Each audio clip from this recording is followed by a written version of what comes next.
sports. We are Baltimore. We are Ohio. The Indians have done everything well against the Tigers in this series. A huge 7-run outburst Friday, led by Jason Kipnis.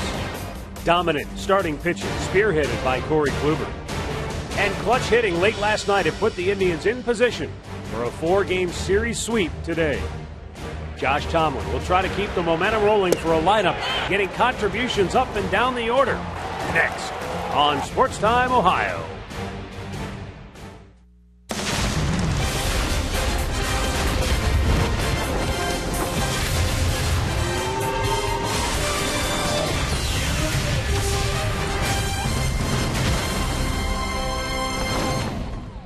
The Indians have come out of the All-Star break with a full head of steam, and they show no signs of slowing down today.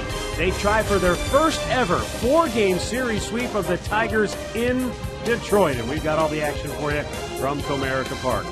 Hi again, everyone. Matt Underwood alongside Rick Manning. Going to be a beautiful day for baseball, and everything's coming up roses right now for the Tribe, Rick, because they're doing so many little things well. But what's really impressive is the way they're swinging the bats up and down the lineup. You know, it's fun to watch because they're hitting with runners in scoring position. It all started with a 2-out, big 3-run home run by Jason Kipnis. Almost, everybody else seemed to relax a little bit. He got another big 2-out base hit later on in the series. And not only Jason Kipnis, but Nick Swisher has been up. He got him back into that ball game before they won it on Friday night. Continues to get a big base hit. Goes to the big part of the ballpark here. When you can get the guys that haven't really driven in a lot of runs early, they're starting to do it now. Boy, and then how about this one? Carlos Santana last night, game tied 9th inning, clears the bases, just missed a grand slam.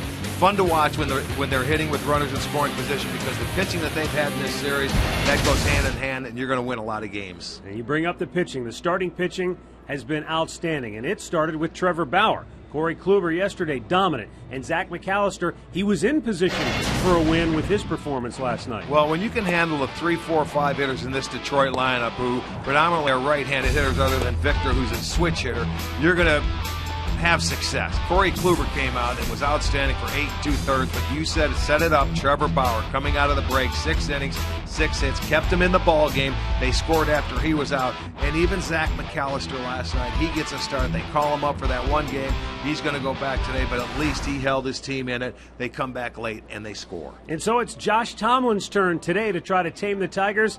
And hopefully the Indians could do something they've never done before. Sweep the Tigers in Detroit.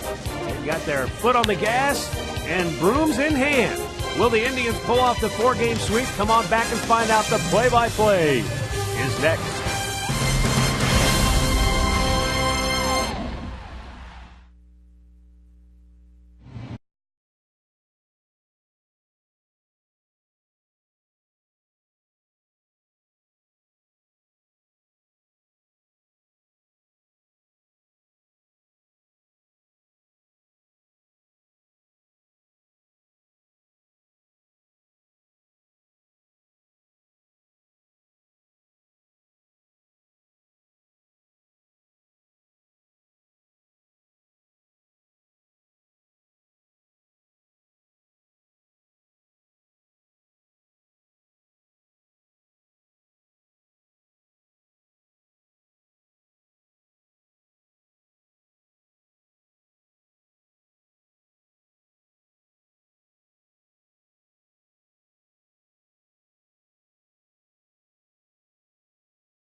McDonald's, I'm loving it. By your local Toyota dealers. Visit buyatoyota.com. Toyota, let's go places. By Panini's, get overstuffed at Panini's Bar and Grill. And by Jeep. Visit Jeep.com to learn more.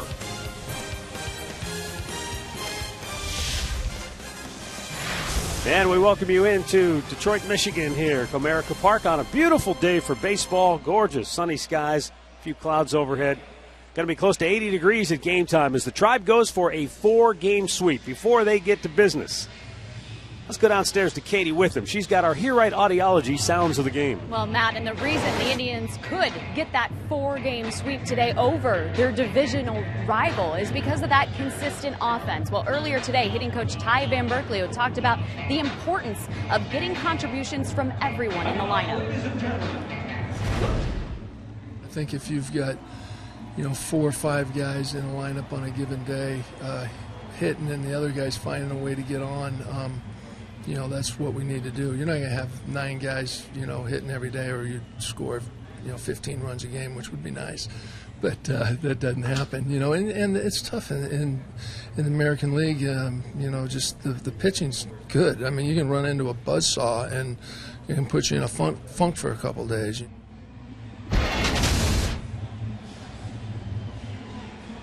All right, so the Indians are ready to get after it, and they have swung the bats very well against the very good pitching staff thus far in this series. So let's take a look at Terry Francona's starting lineup today, brought to you by Progressive. Jason Kipnis in the leadoff spot, followed by Asdrubal Cabrera. He's hit in all 3 games in the series. Michael Brantley bats third. Santana, Rayburn, and Swisher in the middle. Then it's Yan Gomes, David Murphy, and Mike Aviles. Check out our GMC starting pitcher. It'll be Drew Smiley for the Tigers. He is making his 16th start. He has a record of 5-8 and an ERA of 4. He has made 1 start against the Indians this year that came back on May 19th. It was a no decision. He went 5 innings, gave up 7 hits, and 3 runs allowed. He walked 5, so he had a lot of control issues in that ball game. He's the fastball, curveball, and a pretty good changeup as well. So in his career, 1-1 against the Tribe at a high ERA of 5.16. Let's take a look at the Kia defense for the Tigers this afternoon. It'll be J.D. Martinez in left field. Jackson is in center. Hunter over in right. Castellanos is at third. Romine gets the start at short this afternoon. Kinsler's at second. Victor Martinez in first. Avila is behind the plate. Mark Carlson will call the balls and strikes. Laz Diaz, he's the crew chief according to the sheet today. They had Mike Everett listed as the crew chief when the series began. Scott Berry's at second. And we're ready to go. They're taking turns being the crew chief. Well, I think it is Laz Diaz because it's Mike Everett is normally the crew chief on a different crew. Gotcha. They're down their crew chief, Jeff Nelson. So and it probably has a lot to do with the fact that we had the doubleheader yesterday and there's a lot of moving parts on the crew. So therein lies the confusion. We're ready to go. Here's the pitch from Drew Smiley, and we're underway. It's a first pitch strike to Jason Kipnis. 80 degrees, our game time temperature.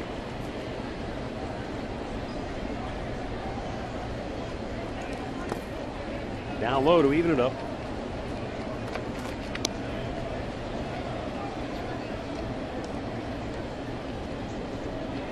Kipnis since June the 24th, batting .295. So offensively, he's one of a number of Indians hitters who have picked up the pace and contributing with a lot of big hits lately. Ground ball towards short. Andrew Romine in the lineup today. Makes the play, 1 down. Take a look at our keys to the game, brought to you by Wayside Furniture. Keep the foot on the gas. Indians have won 4 straight and 9 out of 12 to close the gap to 4.5 games on Detroit in the Central Division. They occupy second place, a game and a half in front of third place, Kansas City. For Josh Tomlin, used the big part of the park. And this road trip, very important one, continues all in the division. Asdrubal Cabrera. He's hit in all 3 games in this series, and a swing and a miss.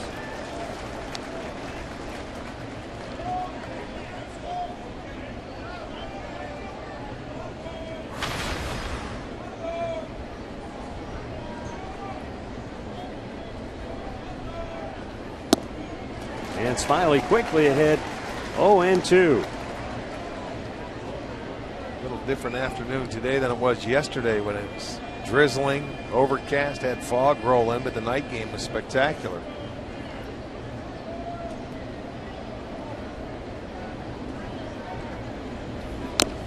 And foul back.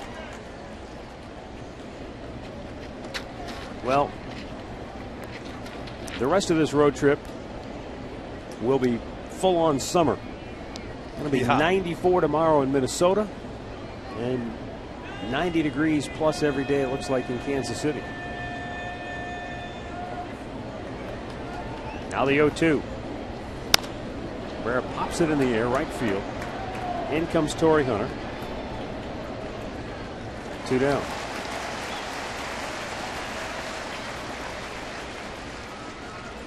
It's going to bring up Michael Brantley, and you talk about balance in the lineup.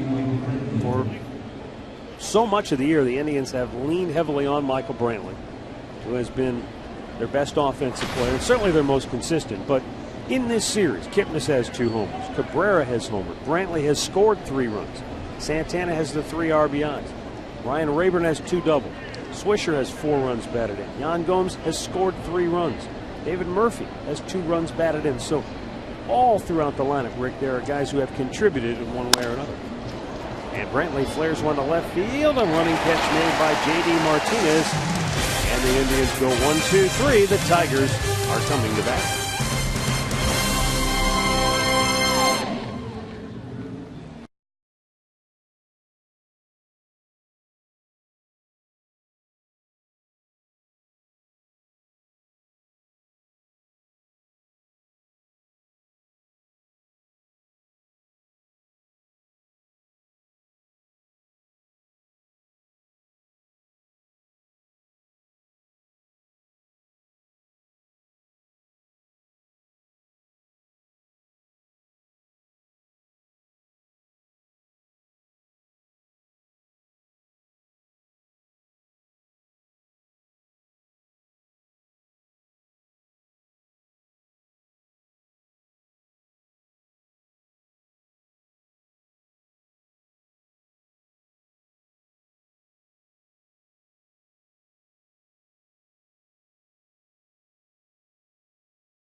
First inning here in the Motor City. Let's take a look at the starting 9 for Brad Ausmus and the Tigers, courtesy of Toyota. Austin Jackson in the leadoff spot. Ian Kinsler batting second. Miguel Cabrera will bat third. Then it's Victor Martinez, J.D. Martinez, and then Torrey Hunter, Nick Castellanos, Alex Avila, and Andrew Romine getting the start, batting ninth. GMC starting pitcher Josh Tomlin making start number 13. He is 5-6, 421, coming off a no decision against the New York Yankees, where he went 7 innings. The problem for Josh has been the long ball this year. He's given up 13. Keep it in the ballpark. This is a nice park to pitch in if you can keep it in the center part of the field.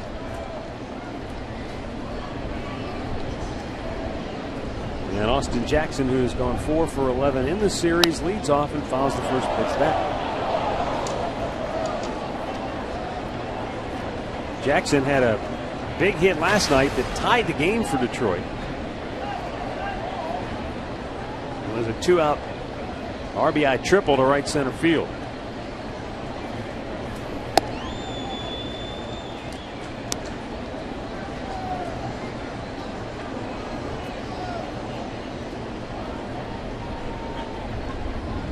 Now the 1-1 pitch. And that's where the Indians have done a tremendous job in terms of pitching in the series. That hit by Jackson scored a run, but the runner was at first base. When they've had a runner in scoring position, they still don't have a hit in the series. And that's hard to do against this lineup. Yeah, they were 0 for 9 last night, but the Indians were 1 for 9, and that was the big Santana hit in the 9th inning that drove in 3. Game winner. But they've done a good job in the series hitting with runners in scoring position. 364. Trevor Bauer, Corey Kluber, and of course Zach McAllister last night. Zach was the 26th man yesterday for the Indians, so he was able to make the start, but he's already been optioned back to AAA, as was Drew Verhagen, who started game 1 yesterday for the Tigers. Now the 2-2. Jackson laces it to left field. And he's got himself a leadoff double. Double number 22 for Jackson, and the Tigers get their leadoff man aboard. Number 22 for Jackson, 204 for the Tigers that lead the league. He got a fastball down that he turned on. Normally, Jackson's not a guy that pulls the ball a lot, but that one he was able to turn on. So he gets the Tigers started off on the right foot today. And now you've got Ian Kinsler. You can look at this one of two ways. You can say, oh, Ian Kinsler's struggling. We got him right where we want him. Or you can say, history says he's due to break out of it. He's 0 for his last 16. Hit hard but foul. Well, with Tomlin pitching, you can see the first 2 guys coming up. They're getting after it early. They're getting aggressive. They know he throws a lot of strikes. He has been around in his career. He's 2-3 against the Tigers, and he's 0-2 in this ballpark. So if they see something they like, they may get after Josh early. So he's going to have to make some quality pitches early in the count. Chopped in the hole, base hit. Jackson around third. They're going to wave him home. Here's a throw by Rayburn, and it's not in time. And the Tigers have a 1-0 lead. Down to second base on the throw goes Ian Kinsler. So that was a costly play all the way around. Yeah, anytime you want to try and make an attempt to throw home and get a guy out. And I didn't know they were going to send Jackson, to tell you the truth. It was a late keep going. Kinsler finally gets a base hit, but with Rayburn out there, you've got to at least get it to your cutoff man to keep the guy at first base. Well, he did. It's just I'm not that they so didn't sure. cut it. No, they didn't cut it. And a lot of times, and you know, you hear something. You know, Mike Aviles has to hear somebody say cut before he cuts it and goes to second base. Holmes probably felt like they had a chance to get him at the plate. Detroit has the lead and a runner in scoring position for Miguel Cabrera.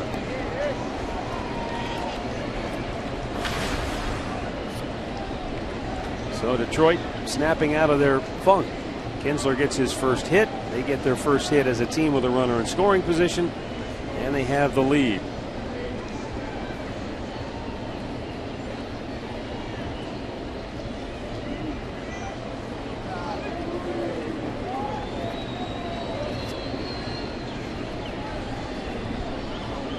Miguel Cabrera in the series has gone 6 for 12. But the Indians have held him to mostly singles. I believe just the 1 double for Cabrera. And that was a ball last night that was hit a ton to center field, but with it being 420 feet straightaway center, it was well short of the mark. So he has 2 doubles out of his 6 hits in the series.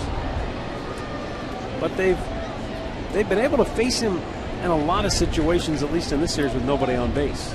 That's the way you would like to do it. He has 31 multi-hit games this year.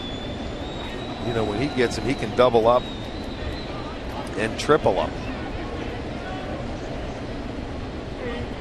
But they have done a really pretty good job on him, even though he's going to get his hits anyway. 0-2 pitch foul away. The 31 multi-hit games this year for Cabrera is one thing, but since he joined the Tigers in 08, he's done it 362 times, and that's already 14th most in franchise history. Well, that's how you win a batting title and win an MVP award, because he doesn't just get a hit. every now and then. Well, that's how good hitters do it. When they get their first one, they want their second and third. You know, all your 300 hitters, guys like Tony Gwynn. And you know who's like that? It's Michael Brantley. Yeah. He's the same way. They get the first one, and they just keep right on rolling. Missed off the plate. 1 ball, 2 strikes.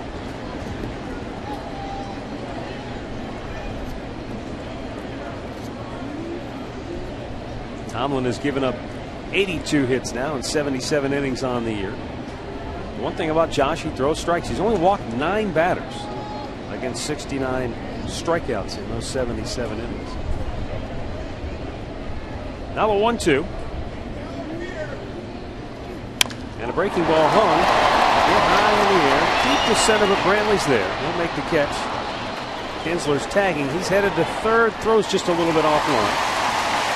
But that's a good play for Kinsler because now he's at third base with 1 out where a fly ball could get a run home. Yeah. Our stat of the game brought to you by Buick.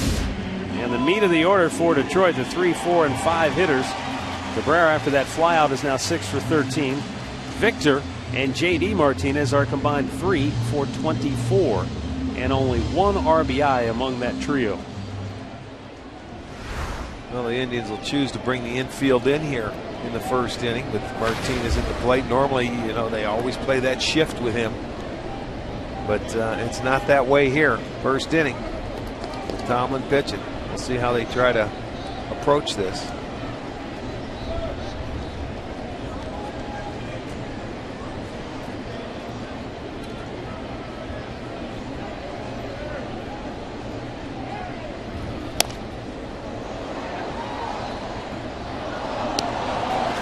Victor, 5-time All-Star, averaging 1 strikeout for every 13 plus plate appearances. That's the best ratio in the American League. So you almost figure he's going to put it in play here, Rick. It's just a matter of you hope he hits it at an infielder or pops it up rather than drive it to the outfield. That's exactly what you're hoping. At an infielder where you can keep that guy at third.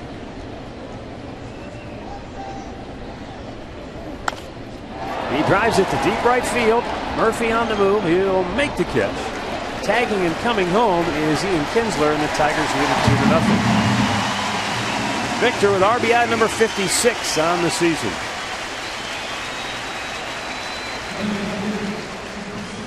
Let's check the Kia Indians defense this afternoon. It'll be Rayburn in left field, Brantley in center, Murphy over in right. Aviles at third, Cabrera at short, Kipnis is at second, Santana at first, with Gomes doing the catching. And now J.D. Martinez.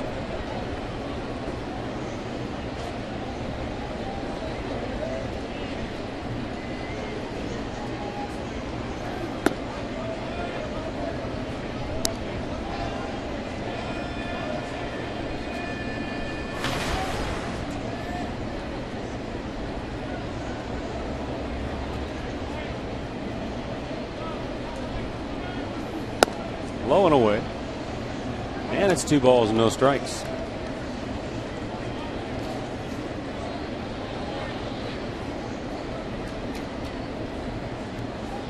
J.D. Martinez 0 for his last 10. Off the end of the bat, foul, 2-1.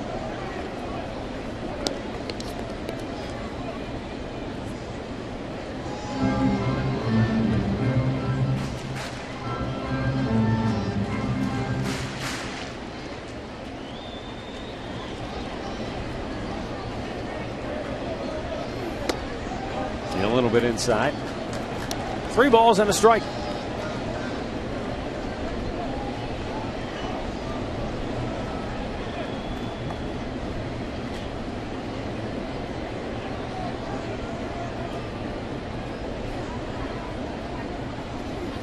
Swung on and missed in a full count.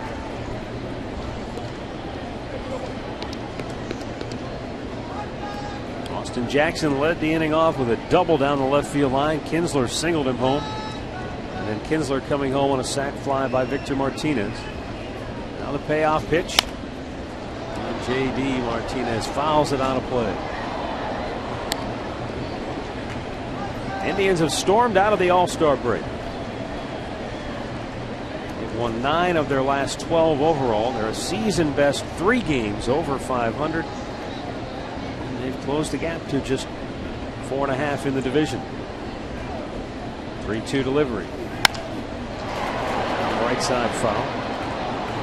And while it's way too early to start looking at the wild card, just thought for fun it was interesting to look at how closely bunched a number of teams are, especially as we get close to the trading deadline, because you're trying to figure out who's buying, who's selling. Right. And by my count, you got 1, 2, 3, 4, 5, 6 teams within 5.5 games that second wild card spot. J.D. Martinez is rung up by Josh Tomlin to end the inning, but the Tigers land the first punch today. They lead it 2-0.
Is brought to you by your Northern Ohio Honda dealers, by the Cleveland Clinic. Call today for an appointment today, and by the Northeast Ohio Ford dealers. 2-0 Detroit as we go to the second inning.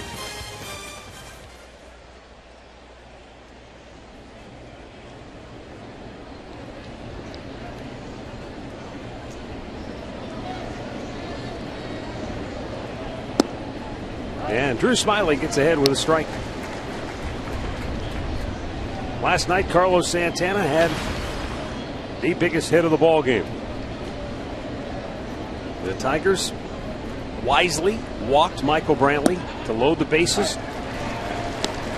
And Carlos Santana made him pay for it as he drilled one off the wall in right center field. Just missed a grand slam. Our producer Jim Murphy texted me after it happened, and it was reminiscent of when you said come to Papa back in Cleveland against Joaquin Benoit. Wow. He had the count in his favor. He was sitting fastball. He got it, and he unloaded. Love situations like that. He came through last night.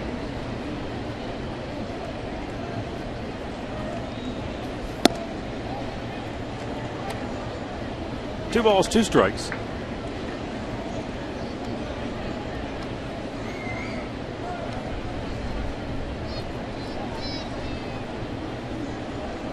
Now the 2-2 offering, and it's downstairs. Well, during the telecast last night, Justin and Mark DeRosa were doing the game. They were talking about it. It's no big secret. The Tigers are looking for bullpen help, and you have to wonder with the struggles that Joe Nathan has had. His ERA is fast approaching 6. How long do they stay with him before they go out and look for help in that bullpen as Santana draws his 67th walk of the year? That's number 1 in the American League. Here's our great clip of the game from last night. Rick, take us through it. Well, he ended up coming back and got into a good hitter's count. Nathan had to throw a strike with the bases loaded. There were 2 outs. He got a fastball, and he delivered. Got one out over the plate, and look at, he was pumped. You know, the Indians have got some big hits, 2-out hits in this series, and it's you know, it's picked him up. It's given him a lot of swagger in that dugout, and that's what 2-out hitting will do to an offense. You know, I think the whole respect thing is overdone in pro sports. You know, they didn't respect me, lack of respect, all that nonsense. I like what Mark DeRosa said last night. You have to take it personal. You know, as a hitter, when they walk the guy to say, "We'd rather face you," you have to take it personal. And you know what? You stop him from walking that guy in front of you when you deliver, like he did last night. And then you'll get that guy in front of you. That's why we say all good hitters, you pitch a run. You don't let him beat you. But if that guy behind that main hitter comes up and delivers a few hits, you're going to get your good hitter better pitches. And that's the whole process of a good lineup and how you try and set it up. Well, it's what they've seen in Detroit this year. Victor Martinez has had such a good year that you're almost forced to pitch to Cabrera sometimes. Yeah, well, expand that a little bit further. J.D. Martinez has gotten Victor Martinez more base hits. So you've got to, you know, it just lengthens that lineup out a little bit more. The more hitters you can get to protect that big hitter that'll do the damage, that's a good lineup. But they go through their ups and downs no matter how good you are. Santana's at first, leading off the second. Ryan Rayburn is down on the count of 1-2 strikes. Interesting that for Rayburn, his batting average is 75 points better on the road than it is at home this year. Hard to figure out, isn't it? But he swings and misses and strikes out 1 away. Well, let's go back a couple of years ago. Santana against Benoit. The only difference was he pulled that pitch. He got enough of it that he could pull it to get it out of here, whereas last night maybe it was a little bit out over the plate. He stayed through the middle of the field and hit it to the biggest part. I mean, it's probably a home run maybe in any other park in baseball, but here. Yeah, you get out to right center field and it's a little bit longer. Boy, you get him in hitters counts, and when you can eliminate doubt as a hitter, knowing that pitch, that what you're going to get, that fastball, and here it comes, it certainly helps. Smiley misses up high to Nick Swisher. And when you're talking about the Tigers bullpen or them looking for help, I think they are. They're pursuing it right now and have been. Dave Dombrowski out there, they've talked about it publicly. When you look at their starters are about as good as anybody you can get in a league. They've got a tremendous offense. But that's one part of the puzzle that they could use some help, is that bullpen. But as we've already seen, for any team looking, it will be costly. It usually is at this time of year. I mean, the Angels got Houston Street, and while he's a tremendous addition, it cost him 4 prospects. So regardless of whether you're talking about taking on dollars or giving away players in return, it's not going to be cheap if what we've seen so far is any indicator. Well, and it's the clubs that are looking for that one player that they feel they need to get over the hump is what it takes. They'll give up a lot because they want to get there this year, and they want to, you don't get many chances. And when you get close and you're late in the year like this, teams will jump at it. Downstairs, Swisher lays off, and now he's got the count in his favor, 3-1. I think especially teams, Matt, that are expected to win. Like out in LA with that payroll, and they had the free agents and things, and the Angels are playing about as well as anybody right now in the game. They're just a game and a half behind Oakland. You get that opportunity, you have to take it. And Oakland feels that way because they struck first with the big trade. Yeah. Swisher, a bouncing ball and a double play ball to short. 6-4-3 ends the inning. And we'll go to the bottom of the second. Detroit 2, Cleveland nothing.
And for the Tigers, Torrey Hunter, Nick Castellanos, and Alex Avila are due up.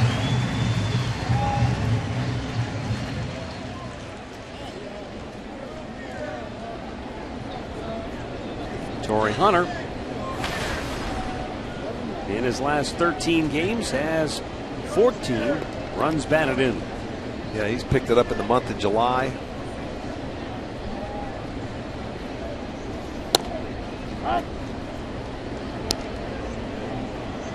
Hunter, the guy that was hitting in the number 2 hole last year for the Tigers all year long, now batting 6th. 2 days ago, celebrated his 38th birthday. The Pine Bluff, Arkansas native.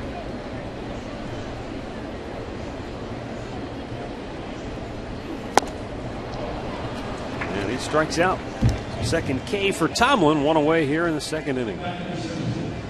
Well, fans, follow every Indians game with MLB.com at bat on your favorite mobile phone or tablet. You get live look-ins, instant replay, scores, stats, audio, and free MLB TV game of the day and more.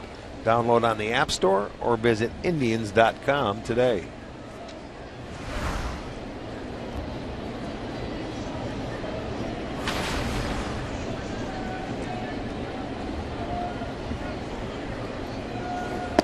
Down low.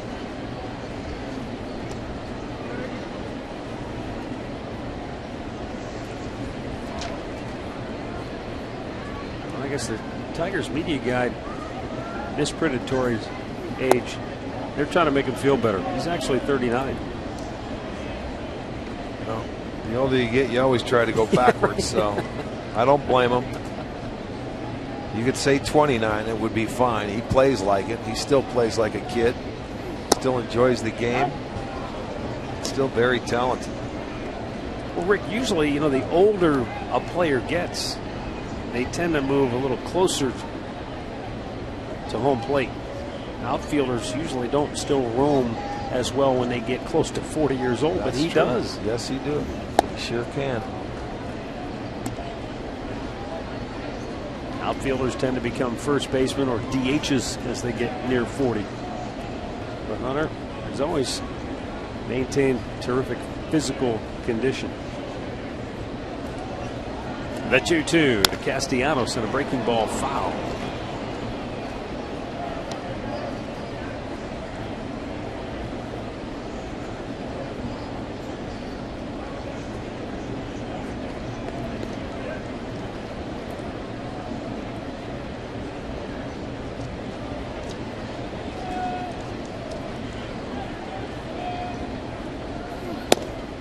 Tried to tempt him with a high fastball, able to lay off. Castellanos, a former first-round pick.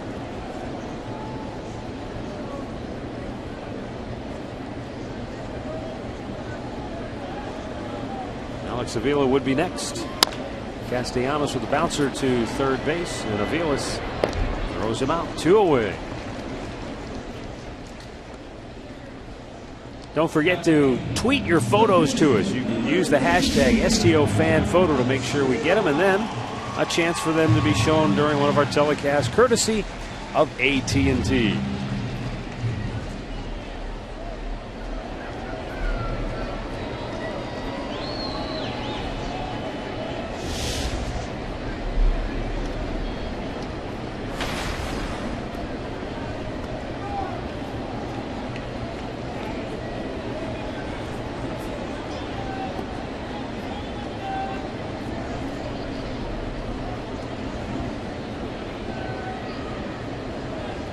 Alex Avila, 2 for 6 in the series. And a fastball at the knees, outside corner.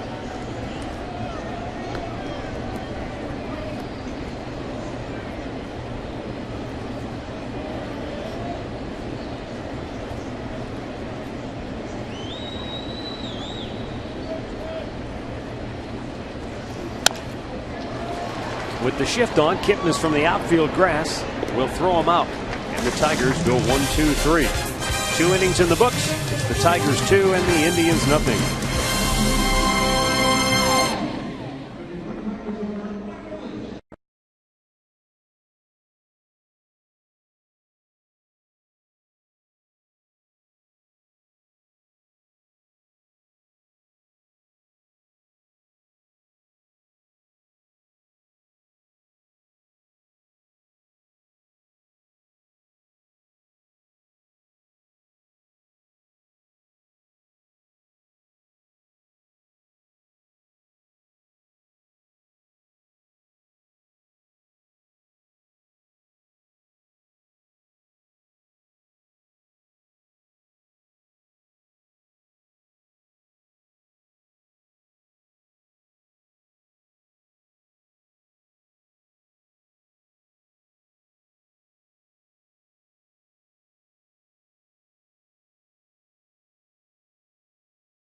Well, it'll be a Sugardale Dollar Dog Night on Friday, August 1st. The Indians will host Adrian Beltre and the Texas Rangers. They will come to town. There's also fireworks to follow that ball game. That'll be set to the hit songs of 1994. You can get your tickets at Indians.com.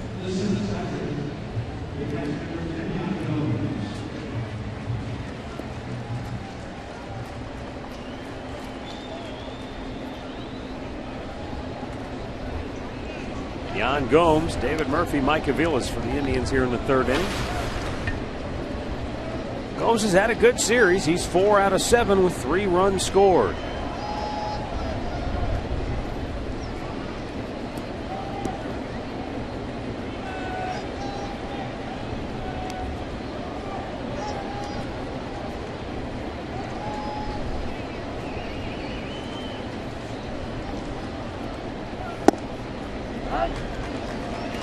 Gomes really played very well against the Tigers this year, hitting at a .438 clip.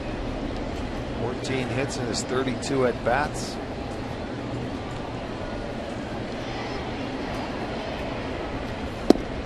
Anthony's a strike. His first time through, Smiley not messing around, getting ahead of the hitters.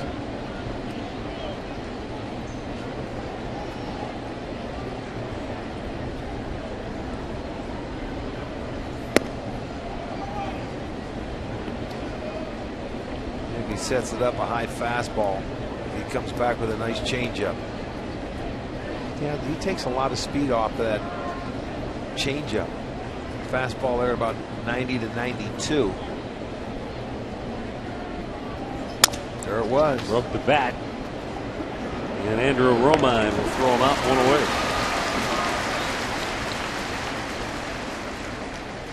away. Our injury report today brought to you by the attorneys at Elk & Elk. CC Sabathia, his season is over, but he's thankful that he won't have to have the microfracture surgery that many were speculating that he would need. Yasiel Puig was hit by a pitch last night. He's day-to-day. Troy Tulowitzki left. He hit a ball on the infield, and he was maybe halfway down the line to first, where he immediately grabbed for his left hip, and he pulled up. Went into the dugout. That was that. But CC Sabathia said he was having trouble sleeping, thinking about, boy, if I have to have microfracture surgery, that's a long process. That could be career-ending, possibly. And he said he was just so relieved when the news was, you know what, we think we can get by with just arthroscopic surgery, which is a much different procedure. Something that you would certainly want to try before you have to do the microfracture at CC's age. I think that's the whole concept. The Yankees people, the doctors all said, you know, if we think this will work and we can maybe get through a few years before it's time to call it a career. Swing and a miss by Murphy. He strikes out. Avila throws down to first to complete the out. And there are now 2 down here in the third, and Drew Smiley, while the numbers wouldn't indicate it, is clipping right along here. To get Murphy to chase this ball down out of the strike zone, a good curveball. Avila blocks it and just has to pick it up and throw to first.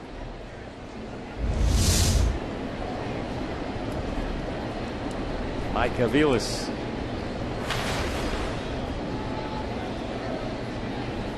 One for 6 in the series. Takes up high, ball 1.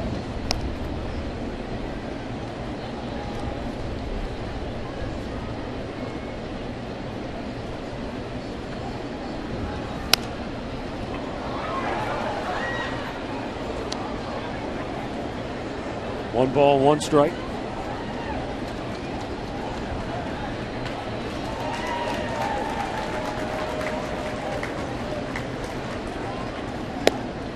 Curveball misses up high, and now Smiley, just 35 pitches so far here today, has the count 2-1.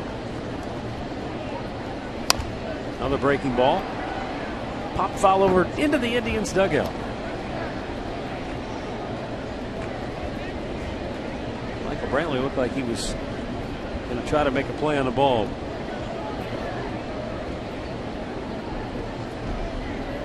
Yeah, once you get used to running them down, you catch them everywhere. Another ball popped back out of play.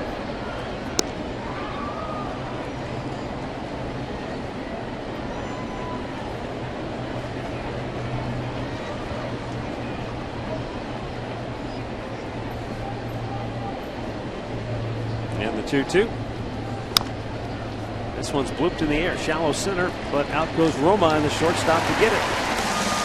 And the Indians are retired 1-2-3 here in the third.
Two 2-0 Detroit. Bottom of the third, it will be Andrew Romine, Austin Jackson, and Ian Kinsler. You know, Rick, we were talking about Torrey Hunter. Omar Vizquel still has maintained his physique, if you will. Still looks like a ball player. Yeah, everyday player. He doesn't have that post-career pot belly like a lot of the coaches. Well, he's still young, man. He's in his 40s. No excuse. Oh, yes, it is.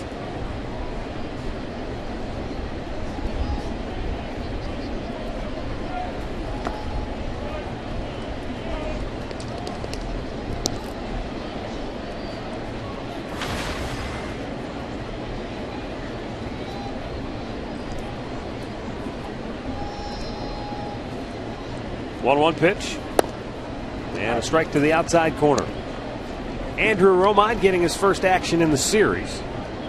Eugenio Suarez had started and played the first 3 games. Gets today off. 1-2 pitch. And a foul off.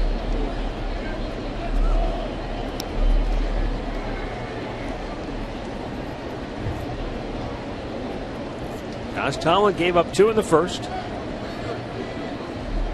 But he's retired the last 6 in a row.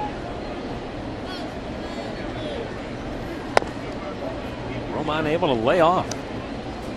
Boy, when you don't play a lot, that's a tough one to lay off when you're down on the count. Yeah. Yeah, that's the one thing when you don't get a lot of playing time. It's that strike zone that you have problems with. You have a tendency to expand your zone just because you don't want to get called out on anything. He ran it up the ladder and strikes him out. Third K for Tomlin.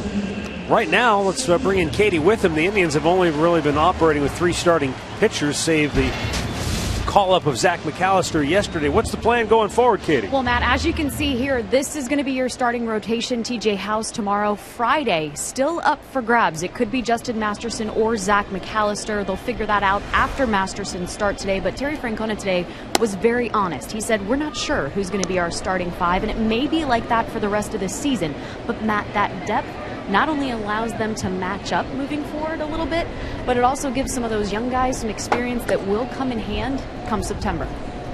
Well, it's opportunity for somebody. It's opportunity right now for TJ House and for Danny Salazar, who are going to start the next 2 games. And yeah, we hey, haven't Rick, seen Salazar in ages. You know how this game is. You take your opportunity and run with it, then it's harder for them to take it away from you. Well, yeah, you prove to them that you want that job, and you go out and take it. Competition, hey, is a good thing in an organization. you would expect Masterson to get it and take it. He's starting today down in Columbus. So, I mean, that's who you would expect to get that roll and start Friday, but let's see how he pitches today.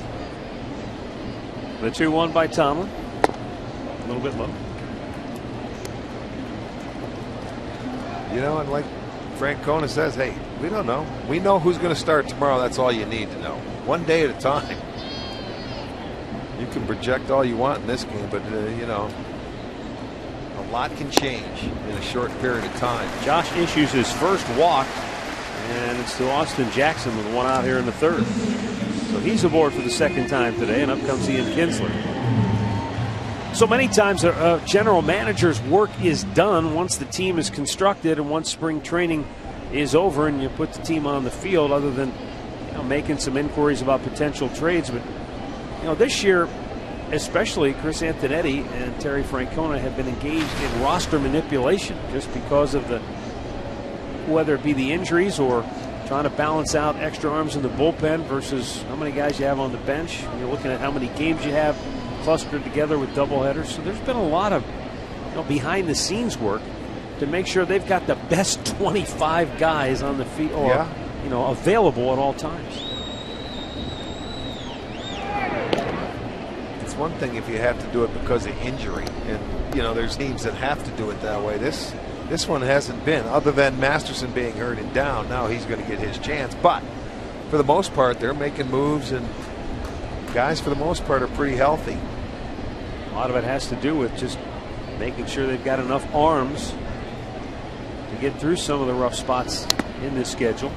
And you know what? Hey, some of that earlier in the year, you had some hiccups along the way with the starting rotation, at times not getting deep into games and having to really lean heavily on the bullpen. Then the rotation would get strong and pick up the pace.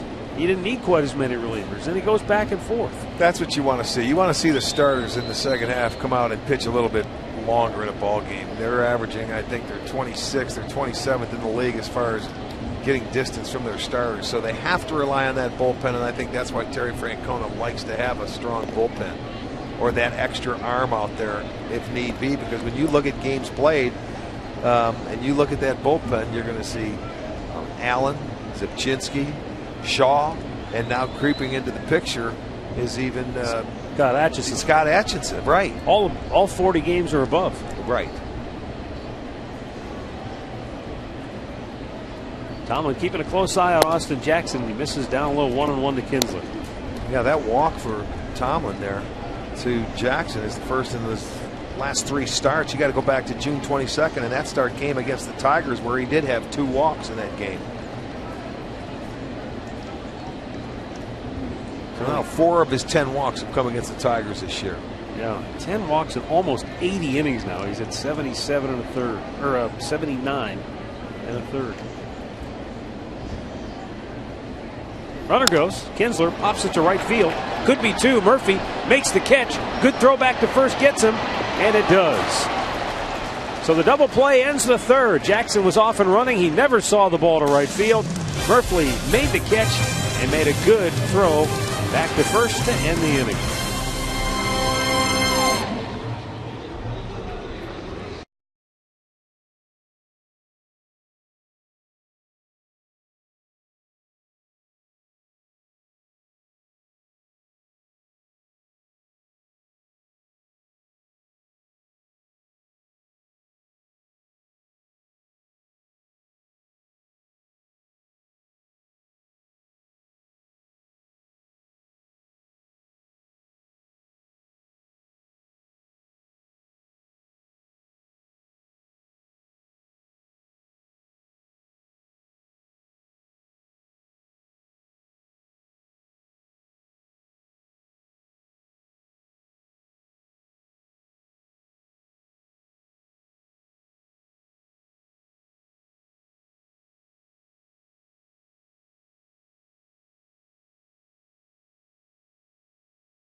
reminder as you enjoy a cold one to stay tuned later in the game for Miller Time, brought to you by Miller Lite. You know who could use a Miller Lite today? Michael Ilitch, longtime owner of the Tigers, celebrating his 85th birthday, and he's here today. Happy birthday, Mike. At the ballpark. Just 22nd year of ownership of the baseball club here. He's owned the Detroit Red Wings since 1982, and of course, more folks are probably familiar with the fact that he's owned Little Caesars Pizza since founding it in 1959. Wow. I'll tell you one thing about Mike Ilitch, you have to tip your cap to the fact that, you know, back in the 80s when everybody was fleeing downtown Detroit, and they still have a long way to go in downtown Detroit, but he was the one guy that stayed and has reinvested in the downtown area. He bought that Fox Theater complex and renovated that, and that's a beautiful place downtown. They just bought a bunch of land right over here on the way to the ballpark, and they're going to build a new hockey arena for the Red Wings that should open up in 2016. Wow. And he owns that land.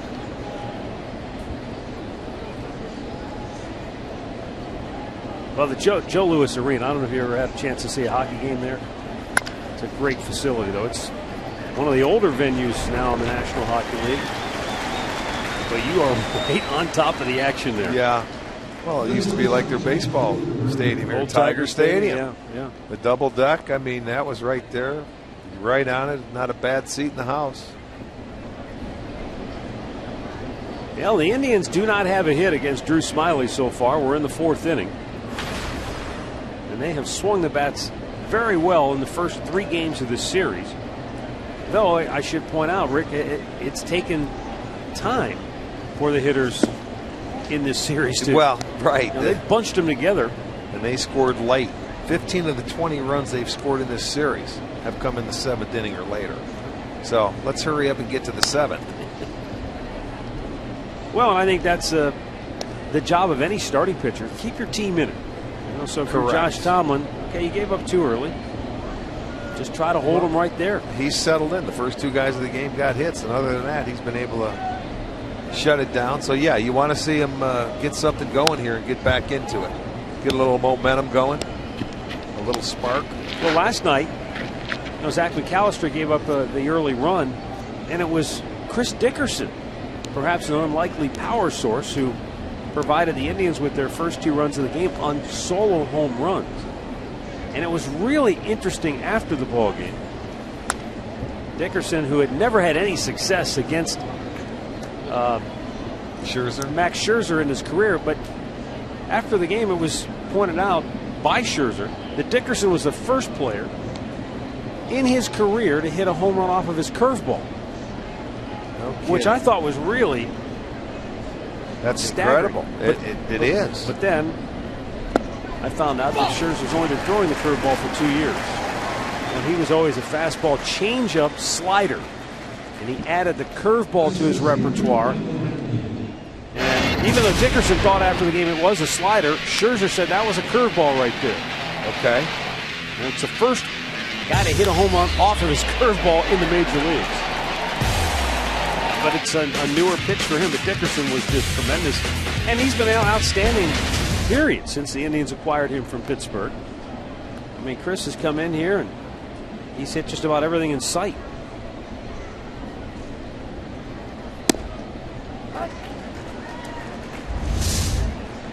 Curveball's on the left. You'll see just how it hung a little bit. The curveball and the changeup? Yeah. Changeup's on the right. You see how that one kind of worked back over the plate. Now the 0-1 pitch from Smyly is down low.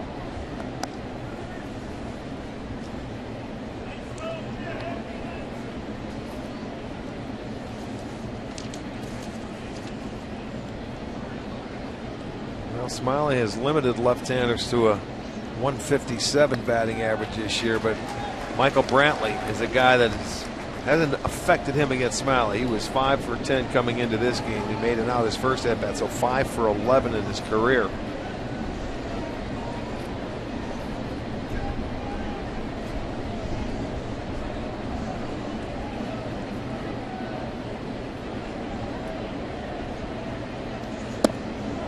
bit low with it. Thought he had strike 3 called. He was ready to head to the dugout, but not so fast. The count even at 2-2.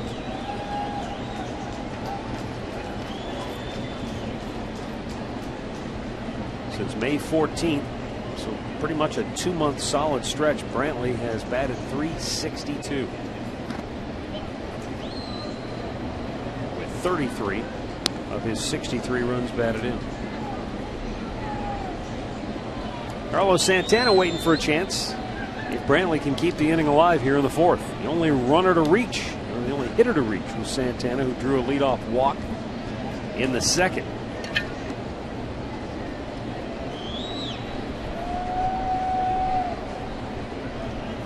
Big curveball, and it was close, but it's ball 4. 2nd walk issued by Smiley, and that one didn't miss by much.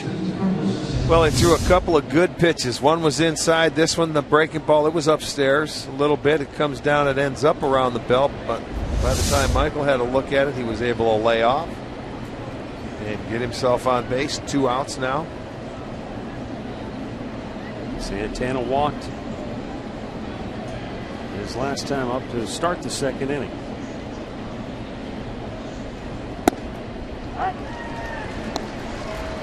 Santana is averaging 4.46 pitches per plate appearance. And you think about last night, the 3-run double came on the 5th pitch of the at-bat. Well, he's deep in every at-bat. Rarely will you see him get after a first pitch. And there's nothing wrong with that. Sometimes you almost like to see him. I'd like to see him swing at a fastball. He took a fastball last night I was watching. I went, Carlos, that's right there. That's a pitch to smoke. But, you know, he's patient. He will take some fastballs. And if you're, it's hard to be an RBI guy and take a fastball when you have runners in scoring position, I would think. Yeah. But he works himself back into a lot of counts. I think more than any hitter I've seen. Did you notice last night, Victor Martinez, I don't remember what inning it was a 3-0 count. And he swung. Oh, that doesn't surprise. He's swinging no matter what it does. Santana takes it to 0-2.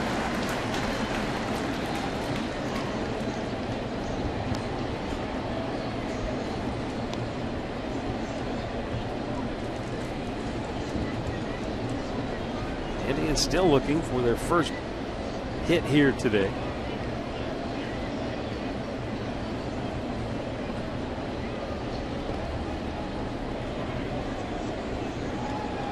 Brantley with 11 steals, and he's been very good when he does take off. He's usually got the pitcher pegged.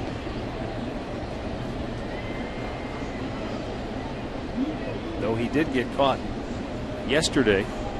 But that was a weird one. It goes down in the books as a caught stealing, but it was more because he thought, I forget who the hitter was, but he swung through the pitch. It was Chisholm.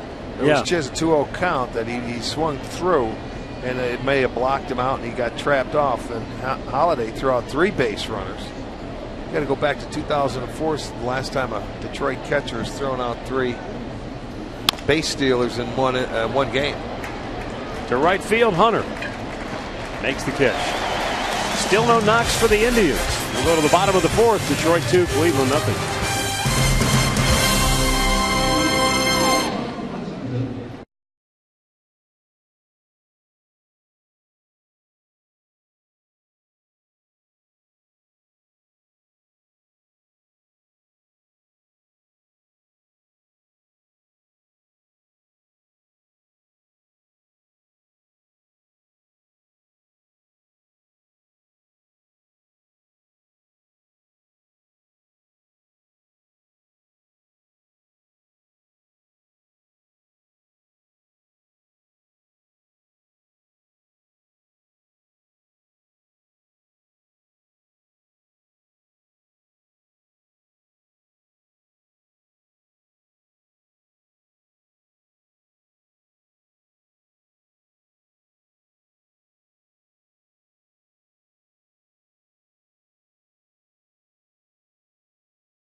Right now on FoxSportsOhio.com. Kyrie Irving is excited, can't wait to get to work with his new teammate LeBron James. The Toledo Mud Hens break out some new uniforms. And Ryan Rayburn's thoughts on the second half for the Tribe. It's all on FoxSportsOhio.com.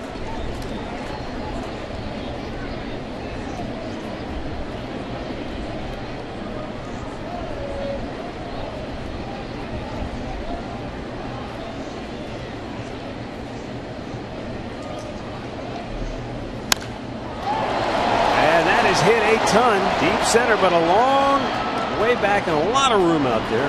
Brantley actually an easier play on that than I initially thought he would have to maybe get back on the track. Keep the ball in that part of the ballpark and you will be just fine.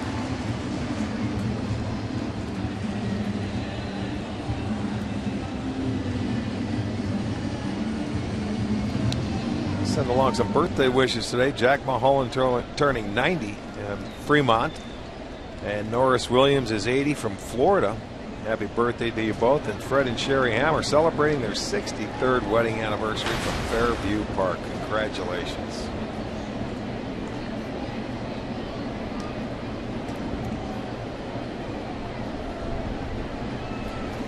Victor Martinez takes a ball down low, drove in a run with a sac fly in the first, giving him 56 runs driven in on the year.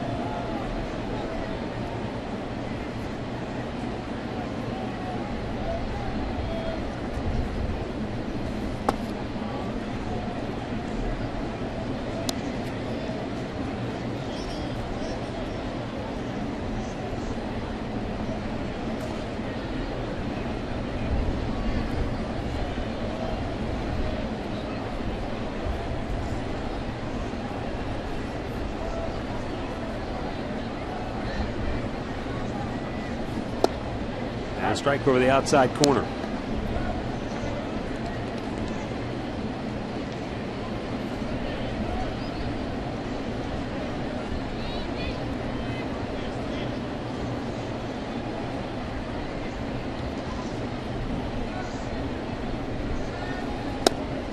Bullseye.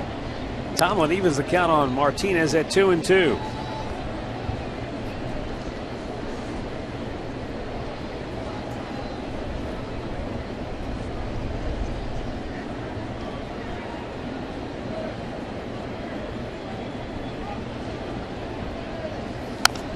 Out of play. The Tigers hit the road tomorrow. They'll open up a 7-game road trip in Arizona against the Diamondbacks.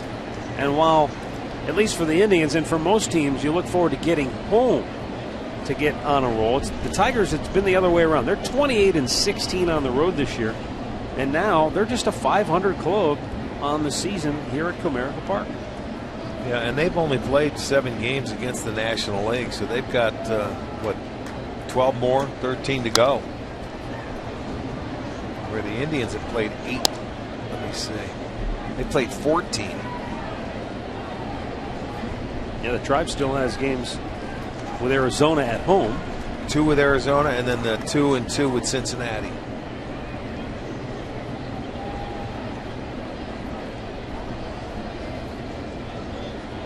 I think they get the Pirates a couple of times too. High pop, back out of play. Well, let's see. The Tigers have the Diamondbacks on this upcoming road trip. Right. They have the Rockies coming here in August. They've got 4 straight with the Pirates, so 2-2. 2 there, 2 here.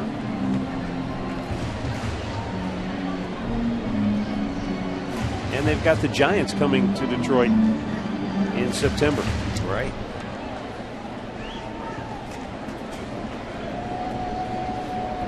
Victor Martinez making Tomlin work hard in this at-bat. The 2-2 is a high pop.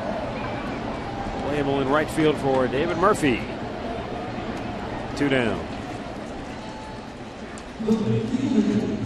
All right, 4-3-2-1 is back. Fans again take advantage of the $4 12-ounce beers, $3 hot dogs, and $2 soda refills. And you can check the Tribe schedule. They also have a lot of dollar dog nights remaining. Visit Indians.com for your ticket details. J.D. Martinez was called out on strikes to end the first inning.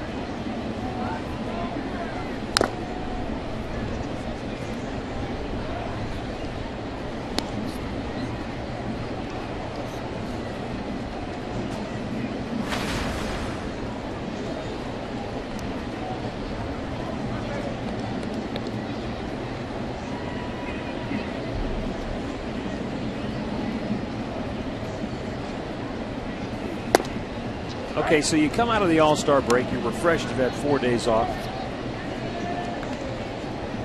But you get back to work. You with a doubleheader yesterday, night game the day before, now day game here this afternoon to wrap up the series. 0-2 pitch. With that much baseball crammed into a short period of time, even coming off the break, is there a little bit of a fatigue factor today, maybe more mental than physical? Or? It absolutely could be. Not mental, it's just you're tired. I mean, 3 games within 24 hours. It's not easy at any time during the course of the year. Line right back up the middle, and that's just the second hit in the series for J.D. Martinez, but he keeps the inning alive here in the 4th. He goes out and just hits. That's not a bad little pitch down and away, but he gets great extension.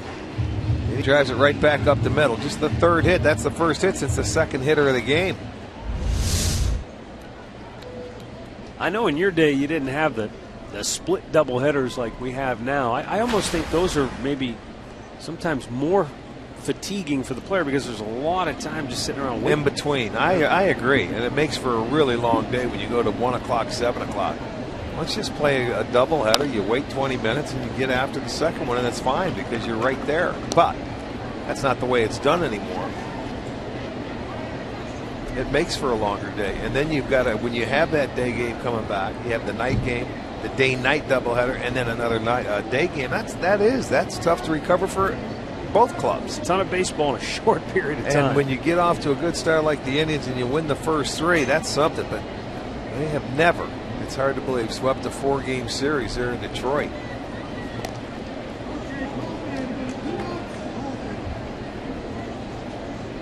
Yeah, there was we thought they had, only because we looked in the Indians media guide, but that was a misprint. So the guys went back, they scoured through all the old year-by-year results. Never before. And 4-game series are not the norm. Sometimes you don't have a 4-game series against the team every year. No, but the Indians have they've done a great job this year. They've won or split in 7 of the 8 4-game series, and to win them is really tough. But they've won 4, they've lost 1, and they've split 3. Last year they were unconscious and won 7 4-game series. They're swept, I should say. Yeah. Swing and a miss. Torrey Hunter is down on the count. 1-2.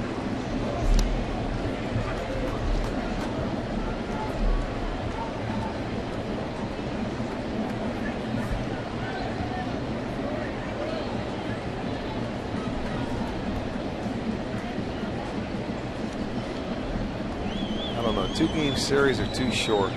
4 games are too long. 3 seems just about right. Yeah.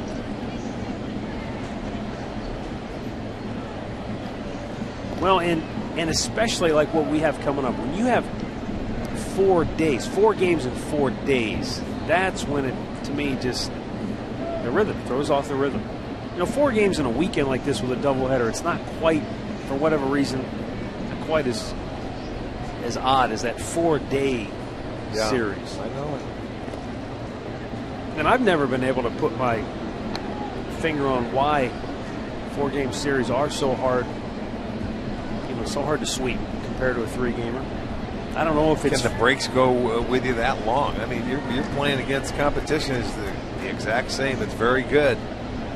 You have to have all the breaks go your way. Very good pitching, timely hitting, and the baseball gods are with you. I guess you figure over the course of most 4-game series, you're going to get a pitcher going against you that just shuts you down. I mean, you either get the other team's ace who just is unconscious that day, somewhere along the line in those 4 days. And then after the first 3, if you've lost, you get sick of getting beat. You got to do something about it. Well, I'm sure the Tigers are tired of getting beat. They've lost 4 in a row. Well, they have, and they lost the first 3, but that's why they came out and they punched the Indians in the gut, scoring 2 in the first. That's why you want the Indians to answer quickly, to take that momentum away from them before they start feeling good about themselves. And Tolman's just got to try and keep it right where it is at right now. Breaking ball, that hanger, and it is crushed and gone. Torrey Hunter makes it 4-0 Detroit. It's a 2-out, 2-run homer, and those are backbreakers. His 13th of the year, RBIs number 54 and 55. And that's been the problem for Josh Tomlin. The home run ball, that's his 14th given up. It was a 3-run homer in his last start against the Yankees that sort of did him in. 2-0 now, and then he hangs a breaking ball, and Torrey Hunter stays back and hits it out of here, and now they have a 4-0 lead for Hunter, his 13th homer.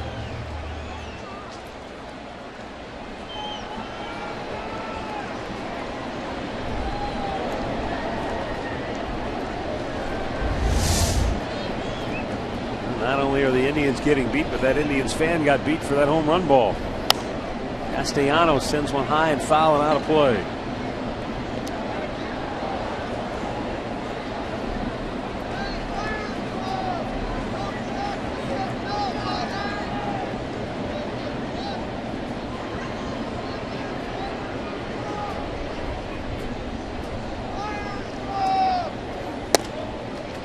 Castellanos #1 among American League rookies with 22 doubles. He's 3rd among AL rookies in RBIs with 34.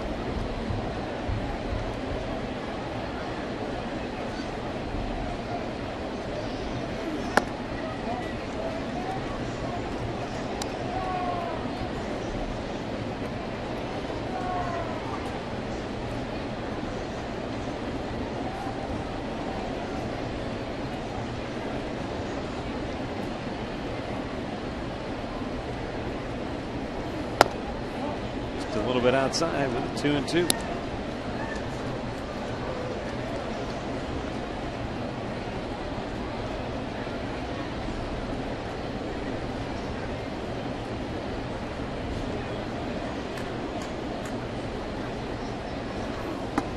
know, it's interesting to me, Arch, you look at Castellanos and J.D. Martinez.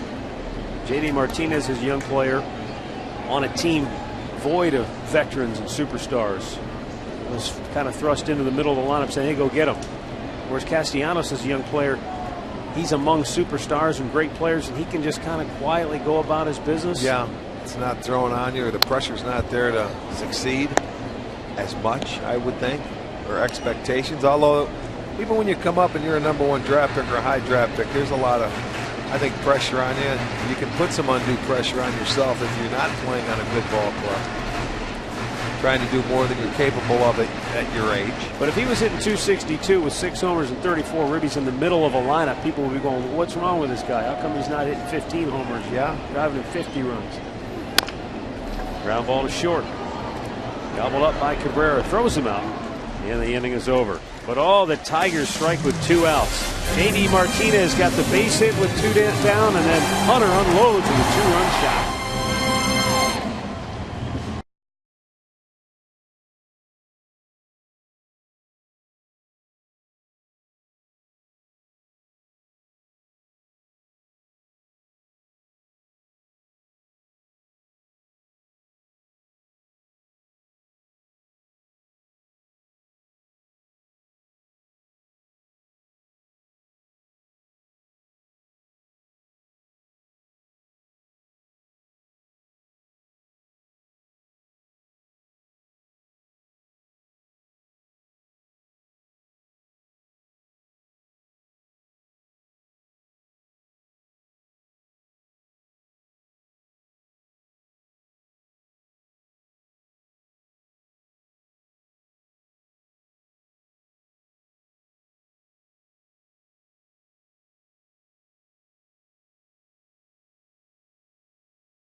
Baseball is brought to you by Sunnyside Honda at I-71 and Pearl Road in Middleburg Heights. By Levin Furniture. For the best deals on furniture and mattresses, shop Levin's. And by Kia. Visit mykiacleveland.com to learn more.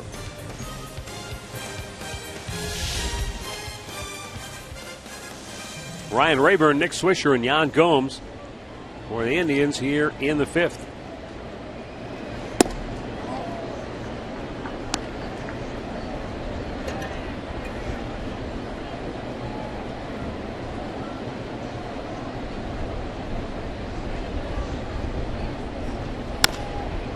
Driven to right field.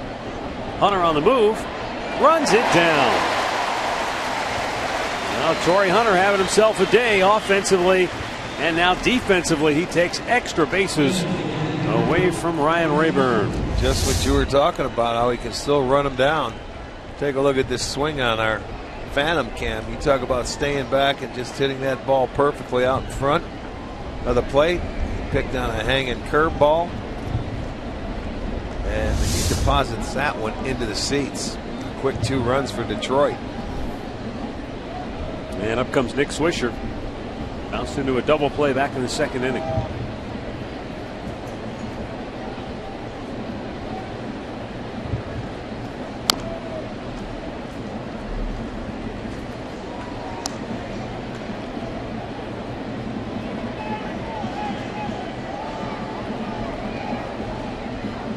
Smiley deals. And Swisher takes. It's 0-2.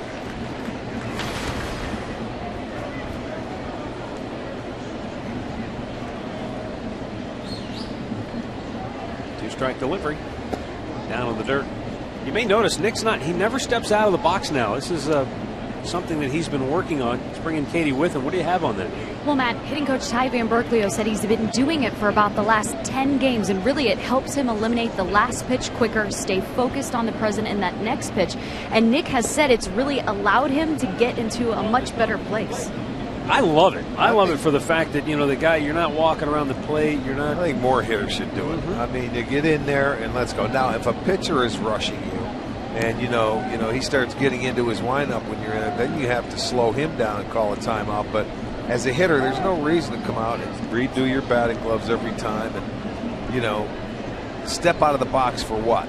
Stay in there, man. You get a feel. I mean, David Ortiz, he's almost insufferable to watch. Well, there's a lot of hitters like Victor Martinez takes an hour to get in.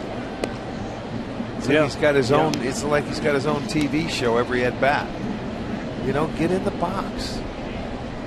Umpires used to make you get in the box and hit. They wouldn't let you get out and walk around, or they'd let the pitcher throw the ball and they'd call a strike. Swung on and missed. Smiley just keeps rolling along. That's his 4th strikeout. 2 down here in the 5th.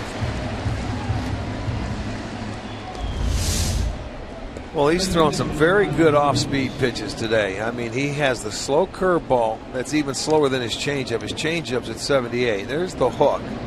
That's even slower than that. So he has mixed his pitches very well. He has had the hitters off stride. He has kept them off balance, and that's exactly what you have to do as a pitcher. Well, he has given Brad Ausmus exactly what he was hoping for here today, because you're coming off a doubleheader, a lot of bullpen usage already,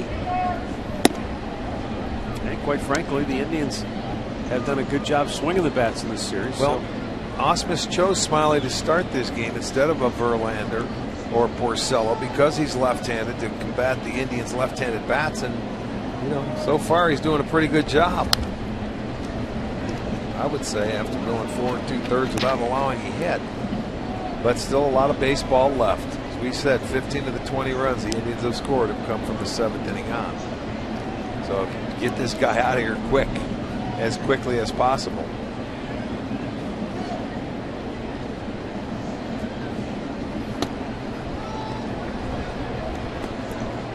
Yeah, the only times he has been out of the stretch today is a couple of walks. The leadoff walk in the 2nd to Santana. After that, he got a strikeout on a double play. And then the two-out walk to Brantley. And he made a couple of really good pitches on that walk. Gomes pops it in the air to center field, but that's well hit, and Austin Jackson will not get to it. And one hops the fence, Gomes into second base, and he will hold right there. He's smart. He had notions about trying to turn it into a triple, but it's a 2-out double, and the Indians have their first hit of the game. And a runner in scoring position also for the first time here this afternoon. Yeah, well, he smokes this ball to right center field. He picks a breaking ball up down. It had maybe a little too much of the plate, but he drives it. I mean, to deep right center field. This one short hops the wall out there. And by the time it was high off the wall, Jackson could retrieve it. Gomes was thinking third. Jan, stay right there. You're in scoring position. That'll be his 14th double. You know, the Indians could use a spark any way they can get it to get on the board, try to steal a little momentum back. Well, the Tigers did it with 2 outs and nobody on. You got the J.D. Martinez base hit and then the Hunter home run. They need David to find a hole out there and Gomes to score.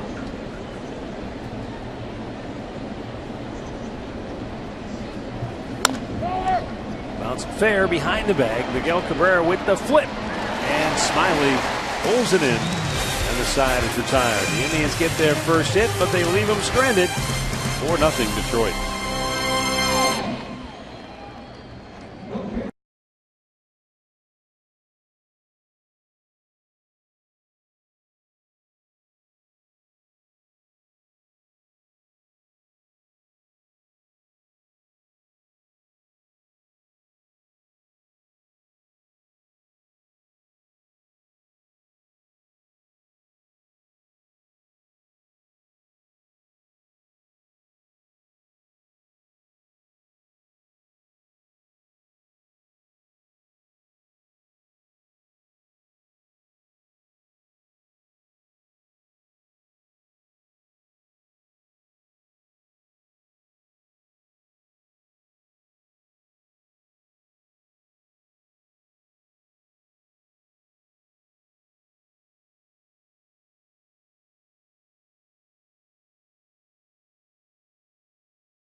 Out to the ballpark and celebrate Slider's birthday. That'll take place August 3rd. The Texas Rangers are in town. Slider will have all of his friends there to help celebrate. And as kids, you can run the bases on another Kids Fun Day. Visit Indians.com for your tickets.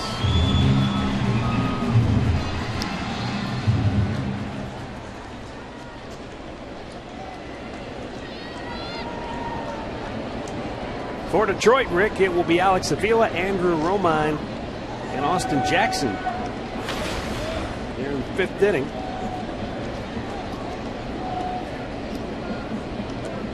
Josh Tomlin had allowed just 2 runs going into the 4th inning, and then he had 2 outs and nobody on base. But a base hit and a home run quickly turned a 2-0 game into a 4-0 Detroit advantage.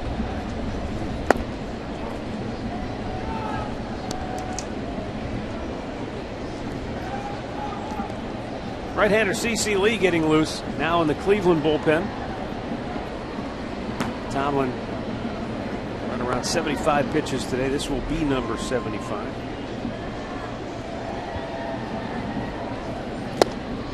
And a strike call. John Lester pitching for Boston today in the series finale against Kansas City. He's out to a 3-0 lead against the Royals, and the way Lester can pitch, that might be all he needs. Well, Lester is he's a good pitcher. You're right. You give him a lead, he can tighten it down. Hit hard, fair. Santana with a terrific stop. Tomlin there to take the feed for out number one. Boy, I tell you what, Santana has played some very good defense at first. Rick, what are you seeing from him that impresses you? I'll tell you what, he made a stop there that it was a tough play. He got up to his feet and recovered, and Tomlin was just a hair late getting over there, but he still gets over there in time. Normally, Josh, excellent. That's a really good play all the way around. Santana has been very good at first. I really have to attribute that for him working so hard to try and play third base over there. That has helped him on the other side of the field as well, because first base is not a position that's as easy as people think. You have to have good footwork. He still has a lot of work to do when it comes to the footwork, but he's been very good at first base.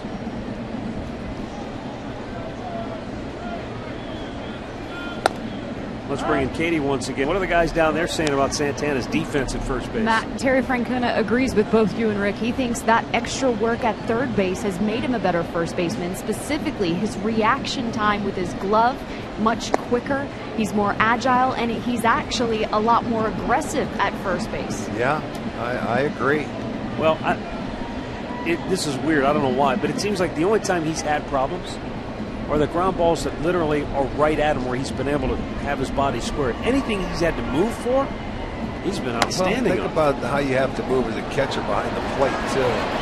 Daniels can't come up with a bare hand grab. I don't think he had a chance anyway. He didn't. The ball was hit so slowly.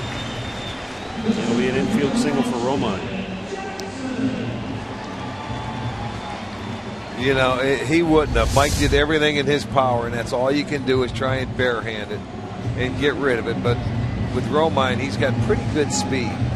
So he was down there, he would have beat it out.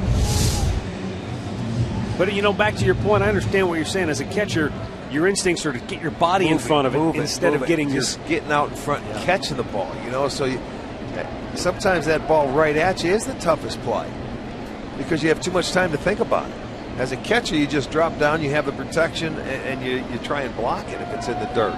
It's almost what we've seen from him. The balls at him, he's trying to block them. That's what he does. You're right. It's like a goalie. Back-to-back singles for the Tigers now here in the fifth, and Austin Jackson. It's taken him a while to get going in the series, but he is going now. Well, watch his reaction, dive in to get this ball right down the line. One hop, one step, and he was able to get leather on it and knock it down. But then look how quickly he gets to his feet. Didn't panic. That's a really good play. Yeah. It saves a double. And that's going to be it, it looks like, for Josh Tomlin. Here comes Terry Francona, back-to-back hits. And while the first one wasn't Josh's fault, it was just a swing and bunt.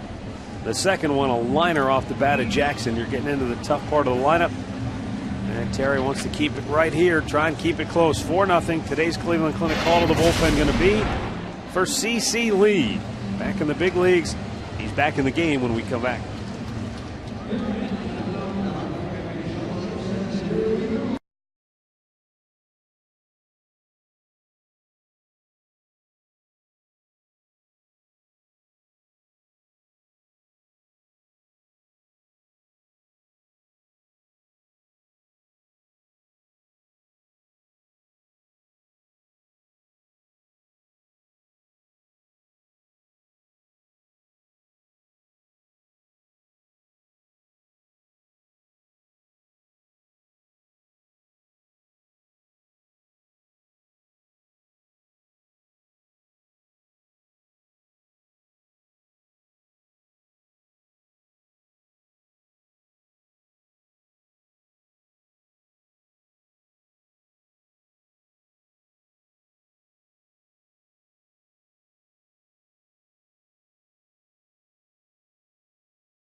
Here came on June 22nd against Detroit. He went 4 innings.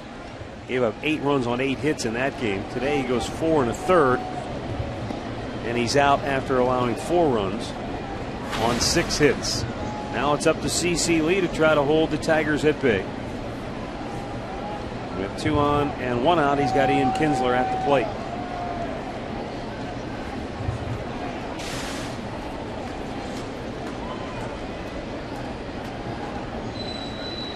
Yeah, this could be a critical inning for the Indians to try and get through and put a 0 on the board, and you're going to have to go through the tough part of the lineup to do that, because it's already 4-0. You can't have it much more than that and expect to come back.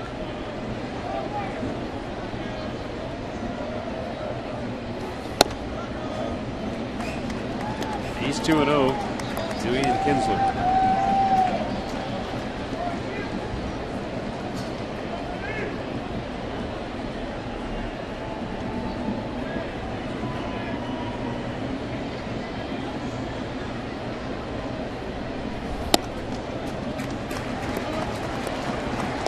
This isn't going well. 3-0 with Miguel Cabrera waiting on deck.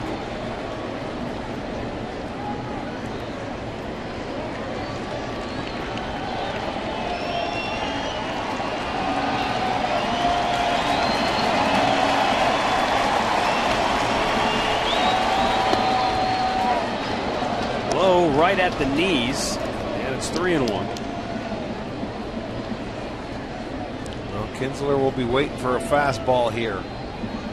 He's a dead pull hitter. When he has the count in his favor, it counts like this. He's going to be looking one thing and one thing only for a pitch he can drive.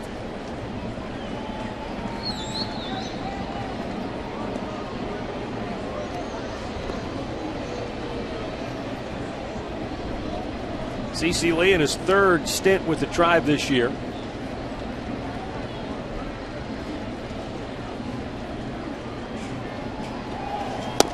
Runners go, pitches a strike, throw, gets away! And Romine has to hold, backed up smartly and very alertly by his dribble Cabrera. Boy, I thought they had him dead to rights. I think if Aviles catches the baseball, they do. Did he just miss it? Yeah, it went off the end of his glove from just my first view of this. Gomes come out, and I can't believe they were running. Look at, if he catches it, he's a dead duck. It goes off the end of his glove. He didn't catch it. I don't know if he took his eye off it or what, but he's in dead duck. It'll go as stolen bases, but boy, did they have him. Tell you what, on second look, though, he never tagged him anyway. That's because he realized he didn't have the ball. That could be. 3-2 count. Lee deals. Swing and a miss. He comes back to strike him out. And there are now 2 down in the inning. Well, now what do? You walk Cabrera? Absolutely. Okay. And then you go to Martinez, the left-hander, but he comes right there. Look at that fastball. Good location. So, okay. See what they do here. Kinsler's talking to himself going back to the dugout. He's had that kind of series. Well, looks like they're going to go after Cabrera here. And it's outside ball 1. Cabrera is 0 for 2 today. Twice he's flied to center. 6 out of 14 now in the series.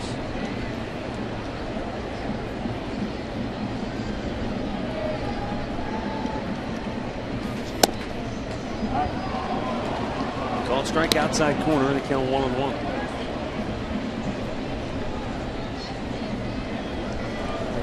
Why Terry brought him in. He figured he's going to have to face the right-handers, Kinsler, Cabrera.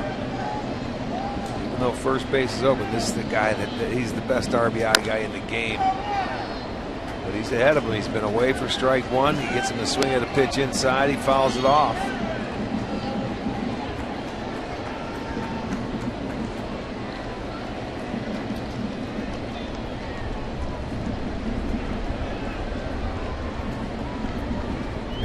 Well, that also is the dangerous thing about Cabrera when you decide to pitch to him. You can throw a ball that's not a strike, and he'll still hit it. Right, right. Swung on and missed. C.C. Lee strikes him out. What a job by the right-hander coming out of the Tribe bullpen. He strikes out 2. No further damage done.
Get inside the golf zone tonight when Jimmy Hanlon brings you all the highlights from the British Open and who took home the claret jug. Well, I'll give you a hint. His name rhymes with Tory. Jimmy will have your calls on the tournament, bring you great golf tips to help your game. The golf zone tonight at 8 on Sports Time Ohio.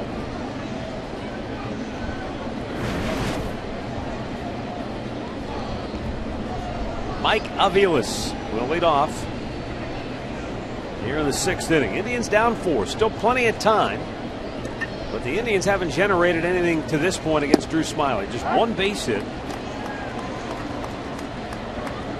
in 5 innings. He has struck out 4, walked 2.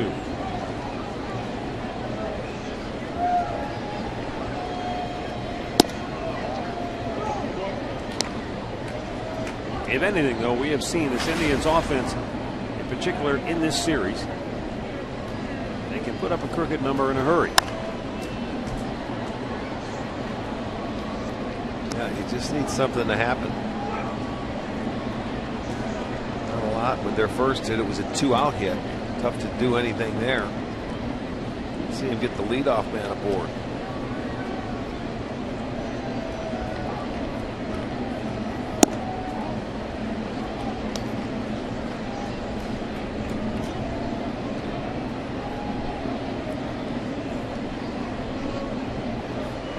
Now the 2-2.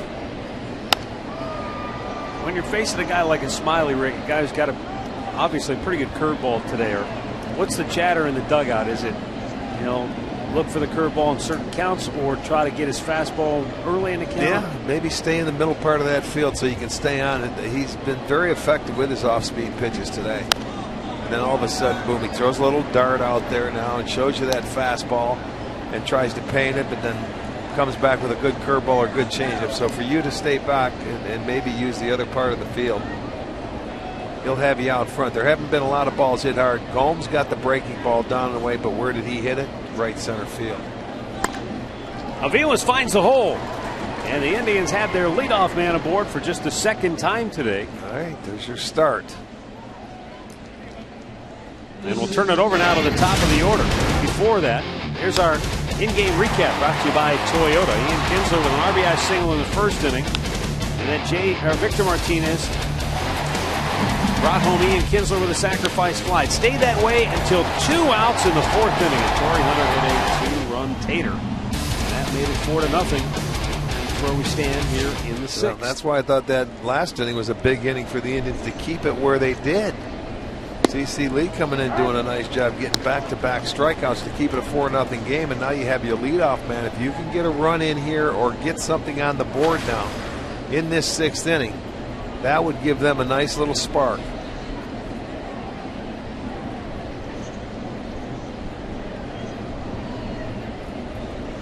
Kipnis trying to bunt his way aboard. Love a it. beautiful Love it. bunt. Barehand grab and throw, but not Love even it. a chance for Castellanos. Oh, man, that is beautiful. Make it happen. Put the pressure on the defense. Well done by Kipnis. Just to make something happen. You're down 4. You need base runners. He stayed in. He waited in the box until he put the ball down, and he beat Castellanos right there, baby. Well, and Castellanos was even with the bag. It's not like he was back. back. Off, though. He was off the bag at third base, like they're playing Kipnis to pull. You see where he had to come in from? Yep. So he had him beat. A lot of times if you're coming straight in, it's a much different play. He had to go laterally to try and get to that ball, and Kipnis just flat out beat him. Well, now it's up to his Dribble Cabrera to keep the train moving. He's 0 for 2 today. And 2 out of 12 in the series. Though he has hit in every game in the series. And I'll tell you, the way the first 3 games have gone here, the fans know it too. Once the Indians get on the board, you watch, they'll start getting quieter and quieter. They can answer.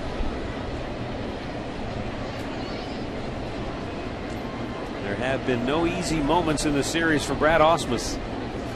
It looks like he's got some activity in the bullpen, though I don't believe anybody's up throwing yet. No, but they will be really soon. There's some stirring going on. Jeff Jones is pitching coach.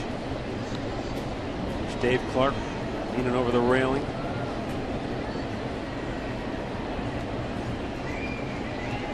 A lot of stirring down there in the pen, but nobody throwing. Pitch in, a strike, 1-1. Get a base hit right here, and I thought there will be 2 people throwing. The squadron alarm will be sounded.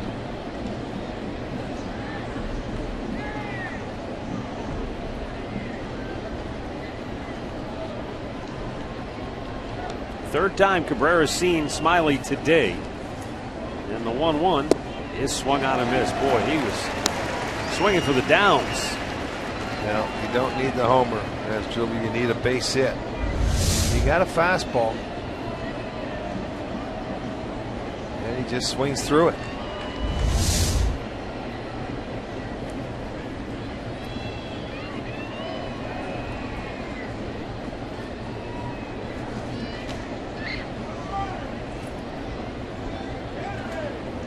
One, two. And he threw another fastball behind. Good location. Outside corner.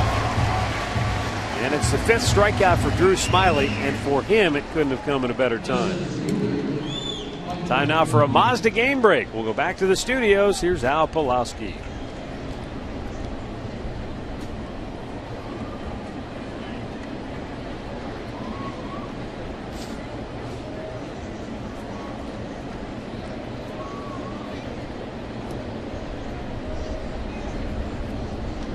All right, thanks, Al. Still 2 on, 1 out. Michael Brantley has flied out and walked today.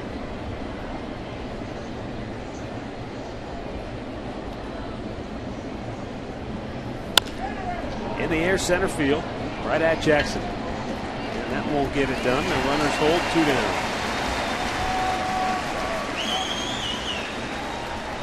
So Drew Smiley, just like that, he went from being in hot water to now 1 pitch away from getting out of the inning. But he'll have to take care of Carlos Santana first. Santana has walked and flied to right. Santana tried to go oppo last time up.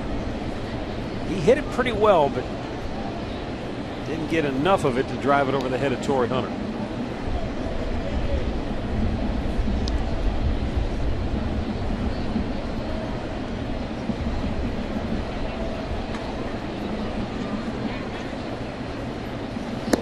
And it's low, ball 1.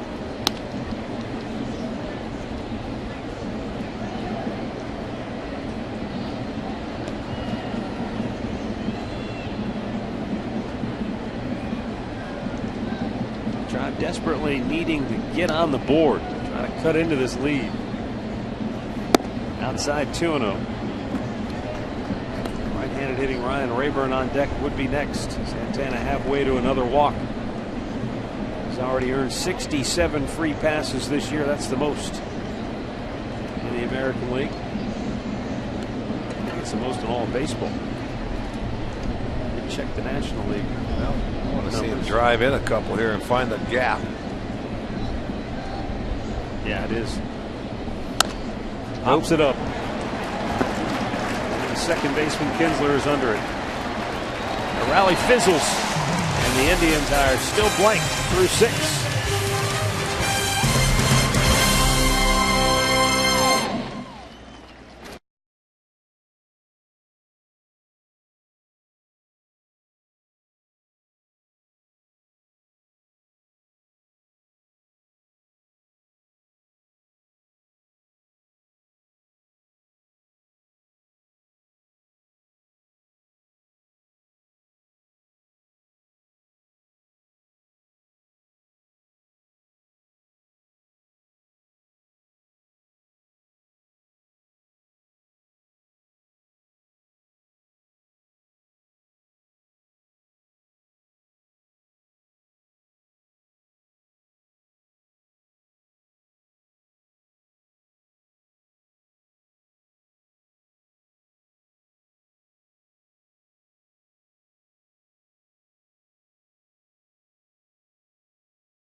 Time now for the AT&T fan photo of the game. And remember, you can tweet your photos to us using the hashtag STOFanPhoto for a chance to have yours shown during one of our telecasts this year, courtesy of AT&T.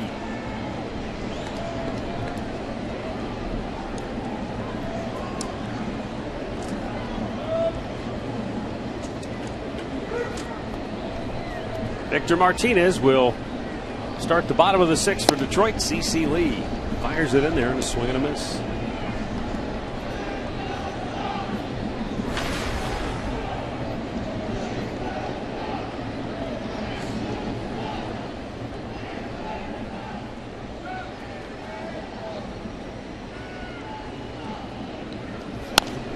And a pop-up. But this is in a tough spot. Long run for Rayburn. He dives. Can't get it. Victor Martinez is going to go to second base with a Blute leadoff double, and it's one of those instances where the shift works against the Indians. Yeah, you play him deep, you play him over, and that's what happens. He didn't hit it well. He sliced it down the line. Ryan Rayburn ran a long way, and he figured, I got to dive for it because, you know, you're not going to let it just drop in front of you. He tried, and then his momentum pushed the ball away. Goes off his glove, so Martinez into second with his 20th double.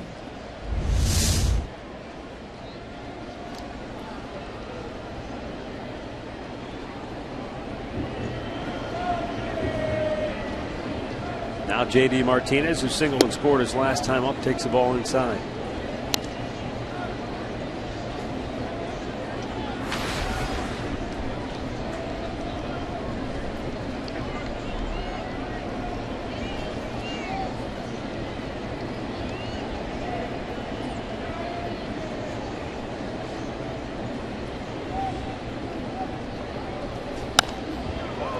In the crowd.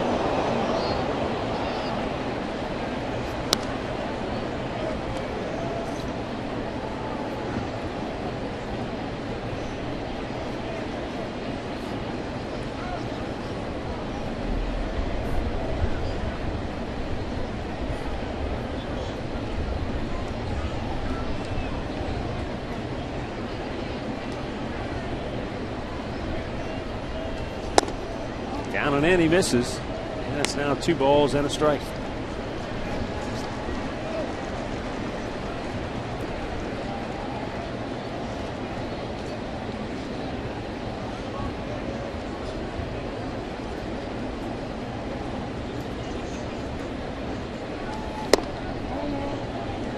It's down and in again. 3-1. Well, he didn't want to give him any swinging room for J.D. Martinez. He did stroke a single his last time up, a 2-out base hit off Josh Tomlin. That was down and away.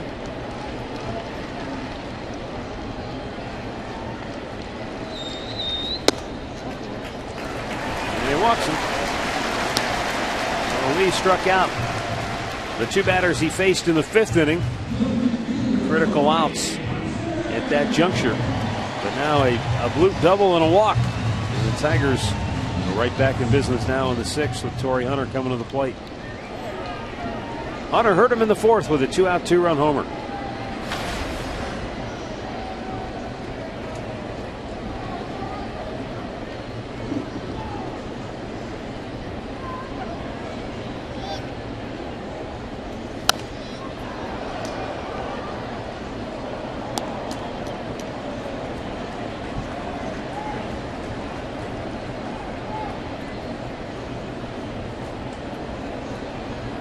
Hey, we talked a lot about Konerko, Miguel Cabrera, but look who snuck up the ladder. No kidding. All those years in the Central Division when playing with Minnesota.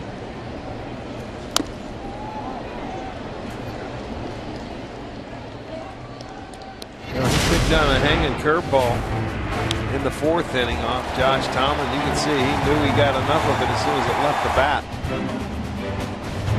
That was his 14th of the year. Excuse me, 13.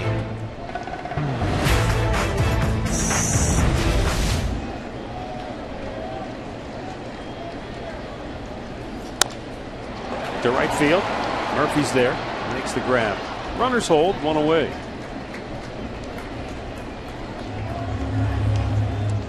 Well, Indians' all-time home run leader Jim Thome will be honored on Saturday, August 2nd. The Texas Rangers will be in town, and Thome's statue will be unveiled in center field, and the fans will receive a replica statue. That's courtesy of Key Bank. Also, fireworks to follow that ball game. You can visit Indians.com for your tickets. Kyle Crockett getting loose now for the Tribe. Right behind him.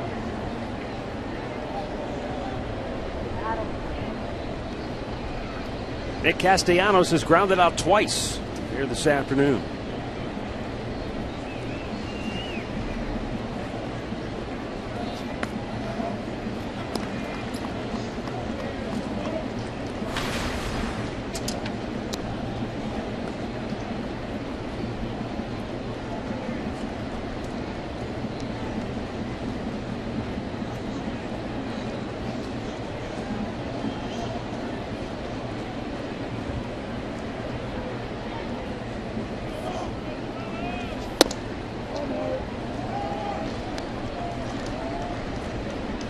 He's thrown that pitch a number of times, Rick. It's down and in, but he can't get anybody to offer at it.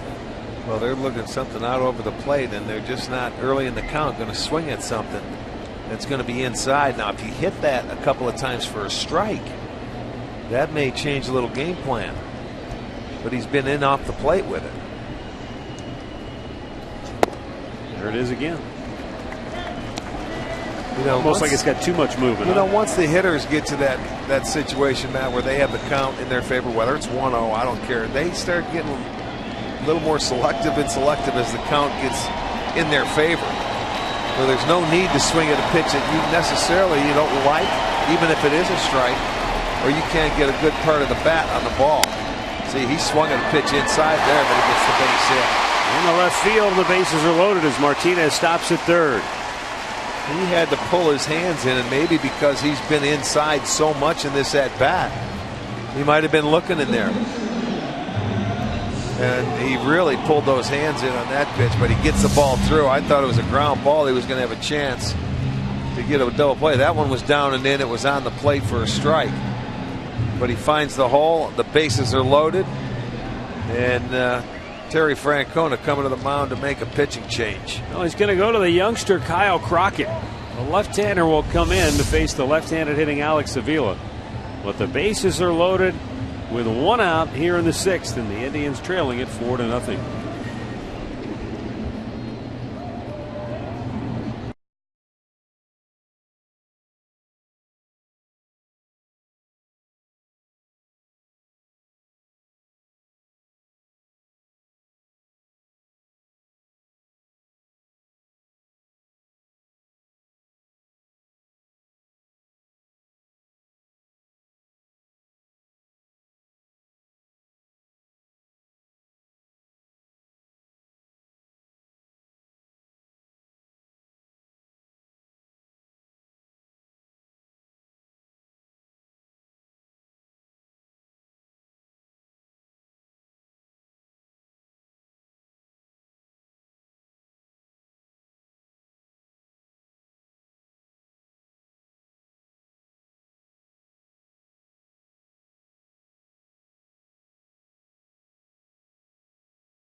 Tigers lead the Indians 4-0 here.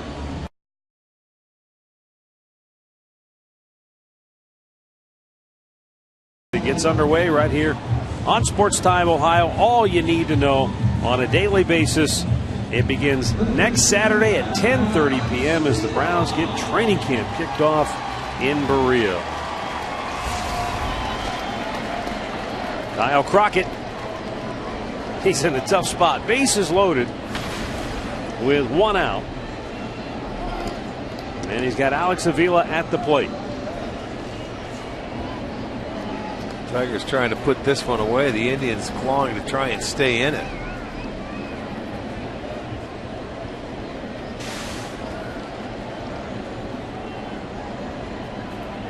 Avila 0 for 2 in the game, 2 for 8 in the series.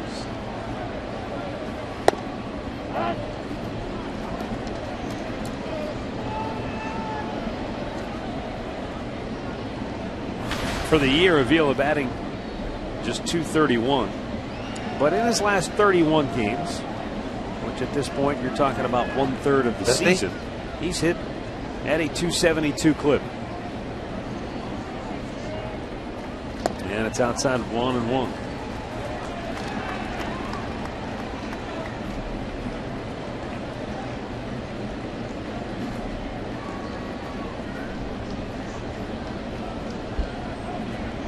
Terry Francona said after the Indians swept the doubleheader yesterday, not time for celebration. We got to be back here in 10 hours. Try to finish off the sweep. But the Tigers have come out. They scored early. They've added on. They've had a terrific 3-hit shutout pitching performance from their starter, Drew Smiley.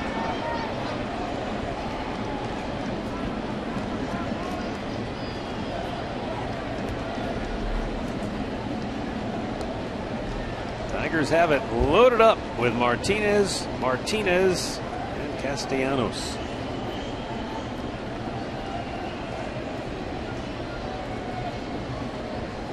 Boston beating up Kansas City 6-0 now in the 5th inning at Fenway. Avila strikes out, 2 down. Speaking of that game at Fenway Park, Al Pulaski has the latest with our Mazda game break.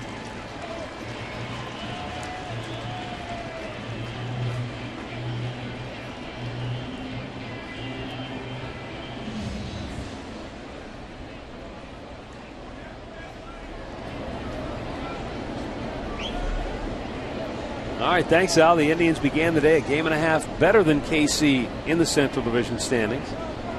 And then behind Kansas City, you have the Chicago White Sox. And the White Sox, even though they're 4 games under 500 to start the day, as I mentioned earlier, just 5.5 back in the wild card positioning. But they're getting shut out early at home by Houston. 4-0 Astros over the White Sox in the 3rd. Now the 0-1. Wow. Going right into the Indians dugout. A little emergency. No kidding. Swing. That was a little tardy.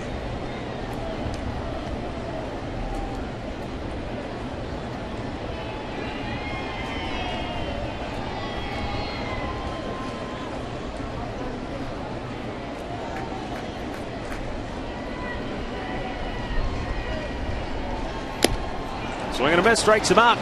Kyle Crockett comes in and fans a pair. And the Tigers leave the bases loaded. It remains Detroit 4, Cleveland nothing.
A look in at Comerica Park here in Detroit from our Panini's Overstuffed Cam. It's a beautiful day here in Detroit. Our game time temperature was 80 degrees. Puffy clouds overhead. But all in all, it's been a very pleasant weekend for the 3rd week of July. Well, Drew Smyly, though, has been stormy as far as the Indians are concerned. 6 innings, just 3 hits allowed. yeah, he's been great today. He really has. The Indians had an opportunity last inning with the first 2 men aboard. Could not do anything with it. And the Indians have dodged a couple bullets the last 2 innings with runners on base just to stay in the game. But 7th inning, here we go. This is when all the action is taking place for the most part for this offense.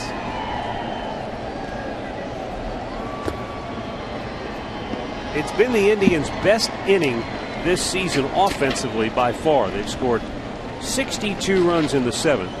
Their next highest inning in terms of runs is 55, and that's in the 2nd. They've outscored their opponents by 10 runs total here on the season in the 7th inning, but 1 away as Rayburn grounds out. There's Ty Van Berkelio, Indians hitting coach, on the Indians' offensive success late in games. I think these guys all year, really, if you look at our team, there's never been any quit in this team. And if you look at from the 7th inning on, we score the most runs in the league.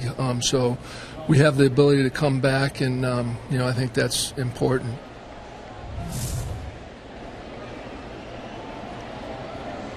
The only thing about it is it's tough to lean on it, count on it day well, in, sure day out. it is, but I mean they've done a nice job. Like he says, there's no quit in this ball club. They do it. That's why you have to stay close. I mean, you don't want to go in there 4 or 5 runs down. They're 4 runs down, so they really have a lot of work to do. But in this series, 15 of the 20 runs have scored from the 7th inning on. Nick Swisher quickly down on the count, 0-2. Not really in agreement with home plate umpire Mark Carlson, but he's staying in the box trying to move ahead quickly. Might have caught a break that time. Well, Smiley thought he had one. He was taking a step off so they could throw the ball around the infield. You got to take a look at it again. Let's see where it was. Right down the middle. Yeah, that's strike 3. Now he'll get strike 4. A little bit outside, but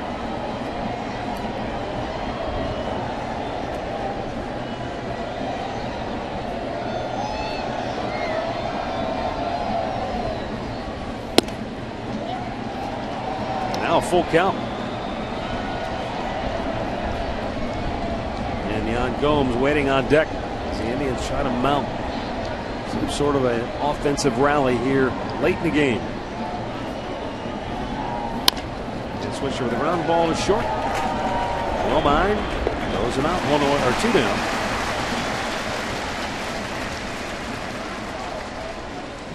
You look at Drew Smiley. He has been very good. Watch how he changes speeds. There's the breaking ball for a strikeout. Mixes in that fastball, and it sort of gets in on the hitters because his off-speed pitches have been very good. Only 3 hits on the game. He's expanded the strike zone of a number of hitters. Has him out front, but he's mixed his pitches very well.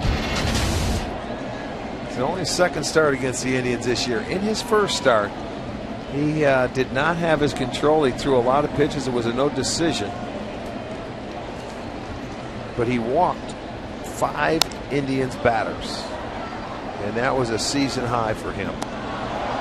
Well, the one thing I suppose you could look at with Smiley and say, if he has a tough time throwing that breaking ball 4 strikes and you can lay off of it, right, then maybe that changes the whole element. I think that's what happened that start he had in Cleveland. It was he wasn't able to throw it for a strike. There it is. Gomes finally gets into one. That baby is long gone. Deep into the seats over the bullpens, and the Indians get on the board with a solo homer from Yan Gomes, his 13th home run of the year and his 37th run batted in. So Gomes is 2 for 3 on the afternoon. For Yan Gomes, his 2nd straight 2-out base hit. The other one was a double to right center, but he got all of this one. I mean, he didn't miss it. This one was a fastball. He hit the breaking ball to right center. When you do things like that, you make adjustments. And Gomes made the adjustment. Watch Smiley's reactions. He knew it as soon as he let it go. So the 14th home run that Smiley has given up. It's the 13th home run that Gomes has hit. David Murphy is swinging a miss. He's 0 for 2. The Indians with the most home runs in the month of July. That's number 22 as a team. That leads all of baseball. They've homered in 14 of the 16 games this month. And again, no surprise that it comes here in the 7th inning. We still have a lot of work to do, down 3. Tiger bullpen now has Albuquerque getting loose. Smiley just over the 100 pitch mark, but he's 1 strike away from ending the inning. Murphy lays off, it's low.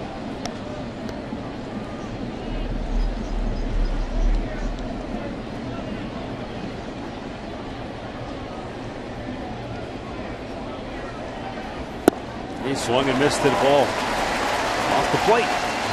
Half dozen strikeouts for Drew Smiley, but Yan Gomes gets the Indians on the board with a solo homer. 4-1 Tigers. Time now for the 7th inning stretch. Brought to you by Spitzer Auto World. Life is hard. Buying a car.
4-1 Detroit going to the bottom of the 7th here in the Motor City. And it's time now for Miller Time, brought to you by Miller Lite.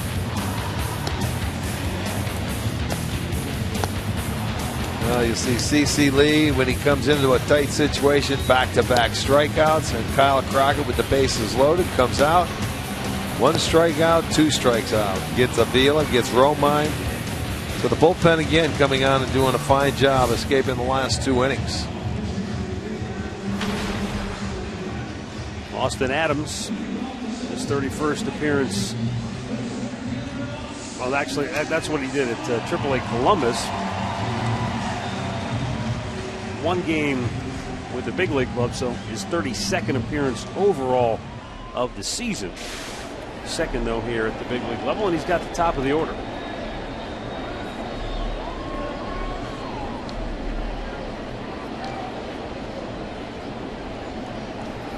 Good outing for Kyle Crockett, though. Left-hander coming out of the pen, bases loaded situation, only 1 out, struck out 2 batters he faces. Sure was.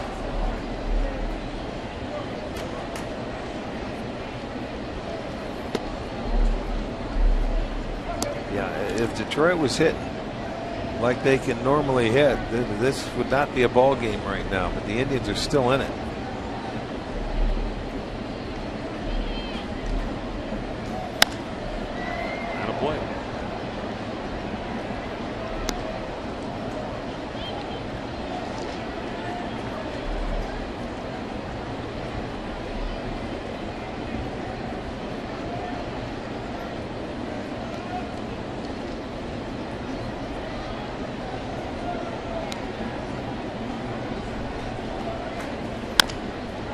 Chopped to short. There's dribble Cabrera on the big hop. Throws him out, 1 away.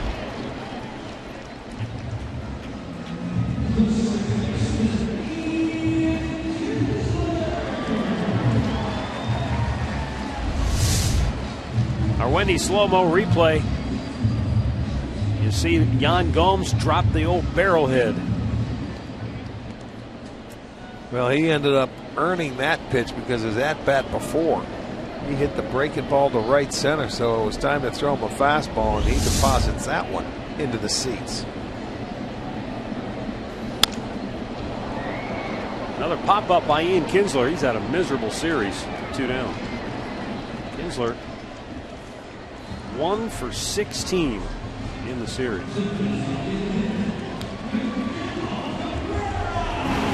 Don't miss Fox Sports Live as the crew brings you the latest news and highlights from a full day of Major League Baseball, the NBA, and the NHL. Nightly on Fox Sports 1 and streaming live on Fox Sports Go.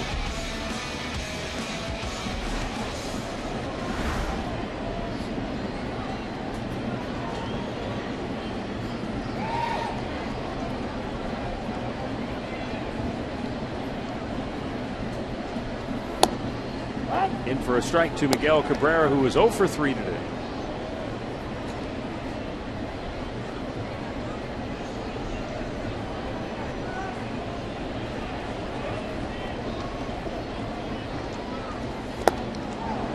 Chases 1 down. It's 0-2.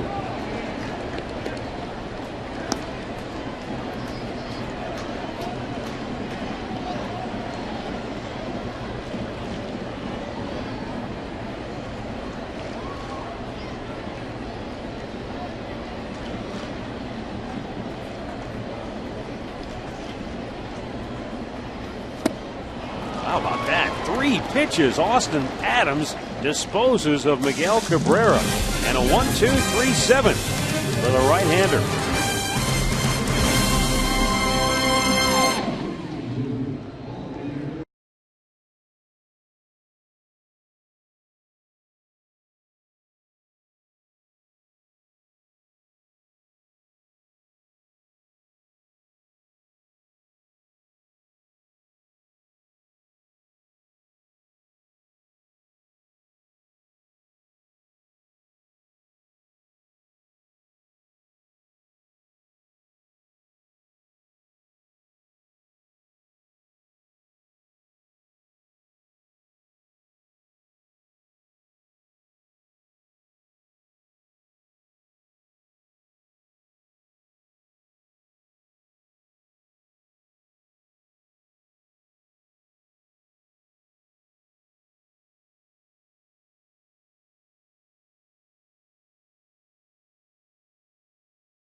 Copyrighted telecast is presented by authority of the Cleveland Indians and may not be reproduced or retransmitted in any form.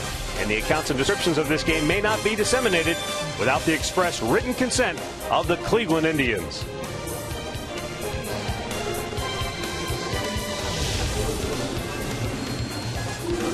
Stay tuned for Indians Live coming up after the ball game. Presented by Conrad's Tire Express, Total Car Care.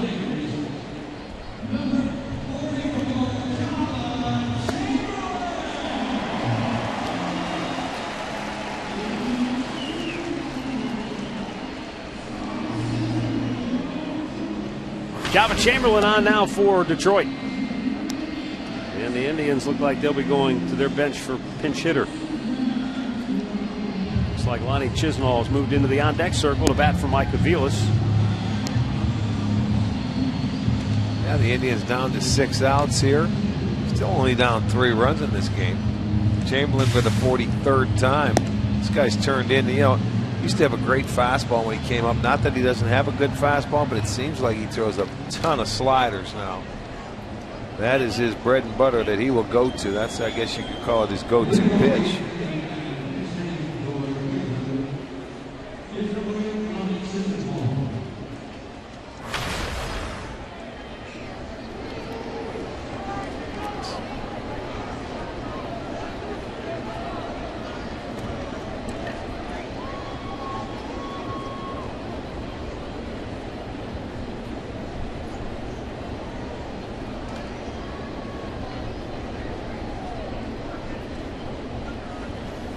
Lonnie takes it's up high, ball 1.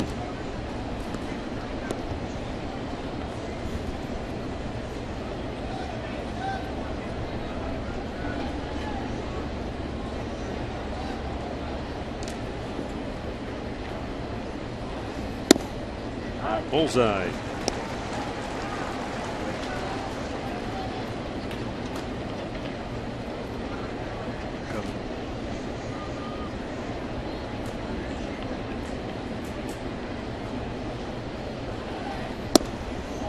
Slider down and in.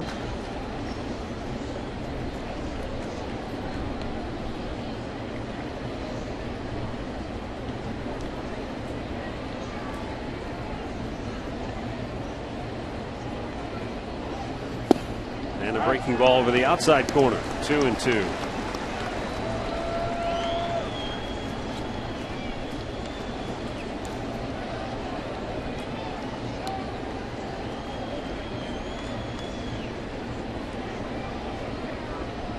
Somebody's keeping score out there.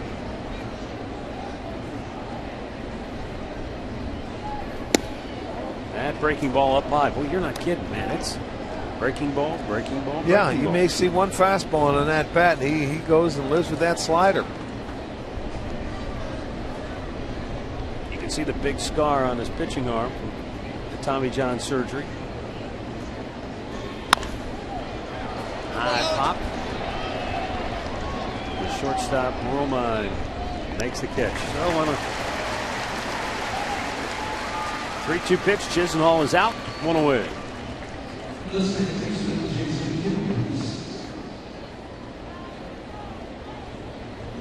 Top of the order, Jason Kipnis is 1 out of 3.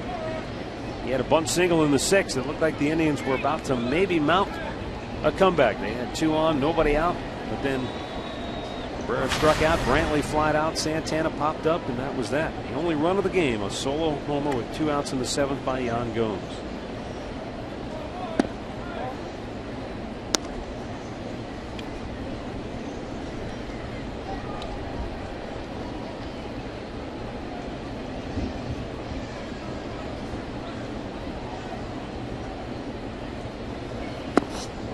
Down low, 2-0.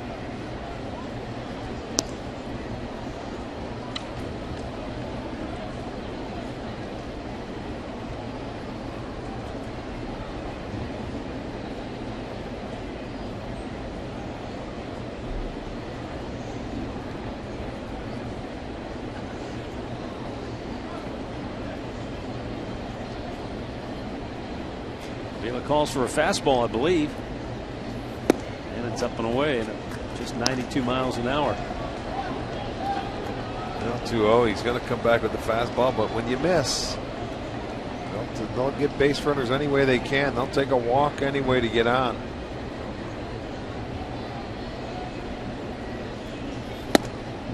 Another fastball misses up high. And the Indians have a one-out base runner now for Asdrubal Cabrera. Now this was the 6th inning. After Mike Aviles led off with a single, Kipnis bunted, got aboard, 2 on, nobody out, but Cabrera struck out. Brantley had a pitch to hit, but just couldn't do anything with it. And Santana popped one up. Just like that, the rally fizzled.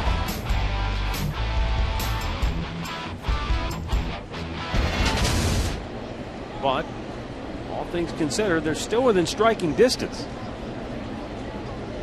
One more base runner and they get the tying run to the plate.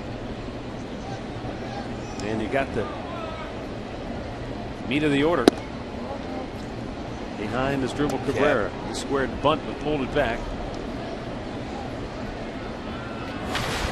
0 for 3 today, 2 for 13 in the series. Riding a 3-game hitting streak, but only 3 hits in that streak coming in. However, since May the 7th, Asdrubal had a .270 batting average coming into today. We're talking about a little more than 2 months. He's been swinging the bat better.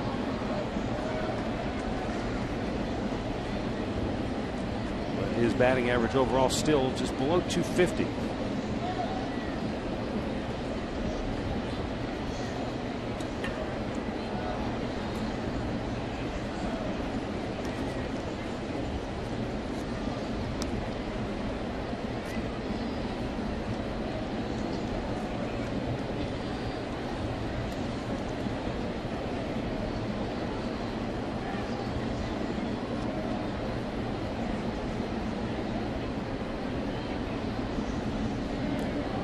Chamberlain's 1-1 and Cabrera pulls it foul.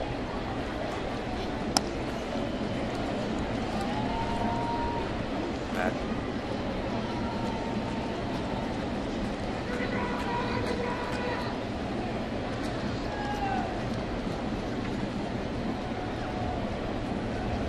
Asdrubal started off the year batting .220 in April, then hit .274 in May.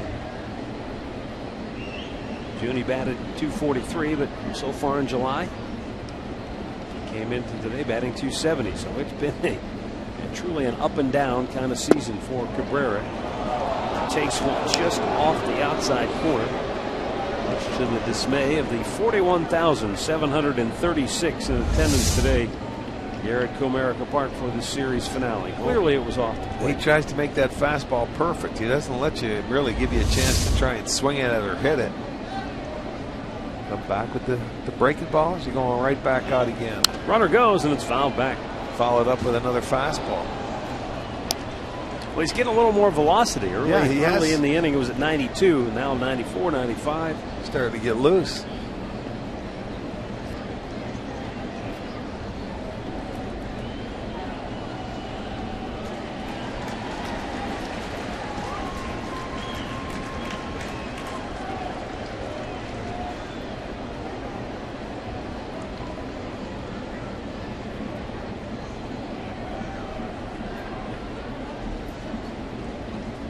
Runner goes, and it's ball 4, or ball 3, excuse me, and he's thrown out.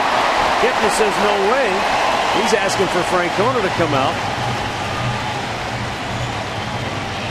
Now, second base umpire Scott Berry made the call. Maybe he felt like he wasn't tagged. This is the one time, though, where you see the umpire was behind the play. He wasn't on the middle and on the infield grass.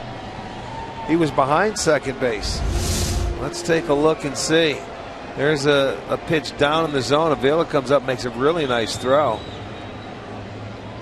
No, I don't think he ever tagged him. I don't think he tagged him either from that view. No, he's on the inside part of the grass now that I see him. He was back there. So they're going to want to get a look. I don't think he tagged him either.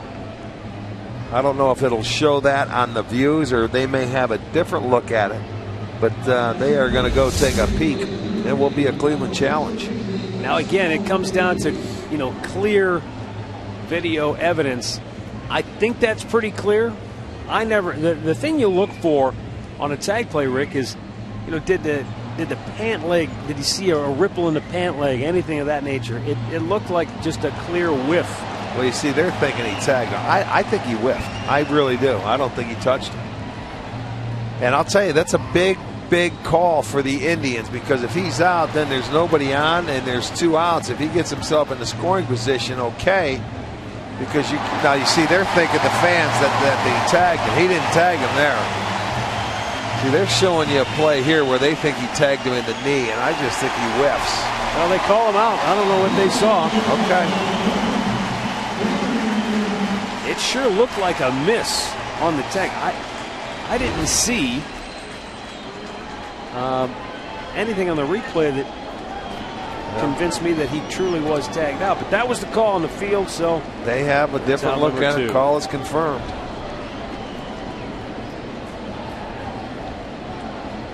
So on the 2-2 pitch, that's the second out of the inning, and now the count 3-2 for Cabrera. And ball 4. Back-to-back walks in the inning.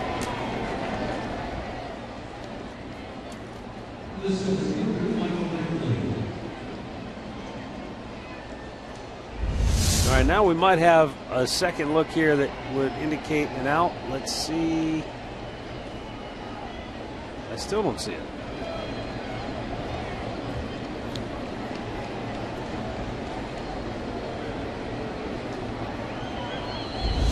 Well, he's gone.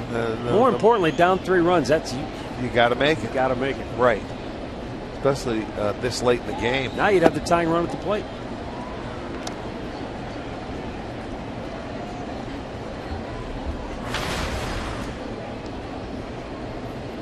Now Brantley is 0 for 2. He walked back in the 4th inning.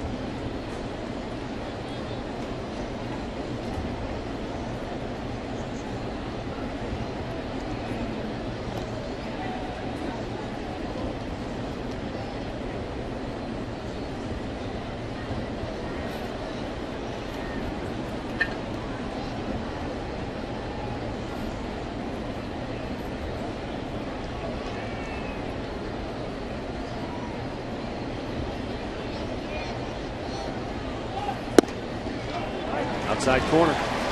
Ball to the strike. It's 1-1. Brantley not convinced.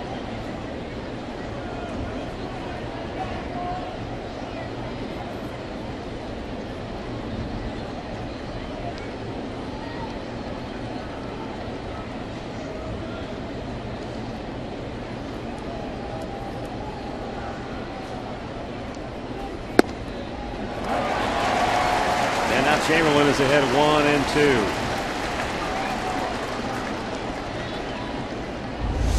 1-2. Check it out on a Nissan pitch tracker. Fastball down and away, and boy, oh boy. Either one of those are strikes. It looks like it's off the plate on the tracker. But if he's calling him, you got to find a way to foul him off.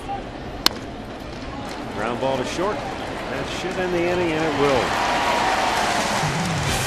So a couple of bad breaks for the Indians, and they still trail it now 4-1.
bottom of the 8th inning.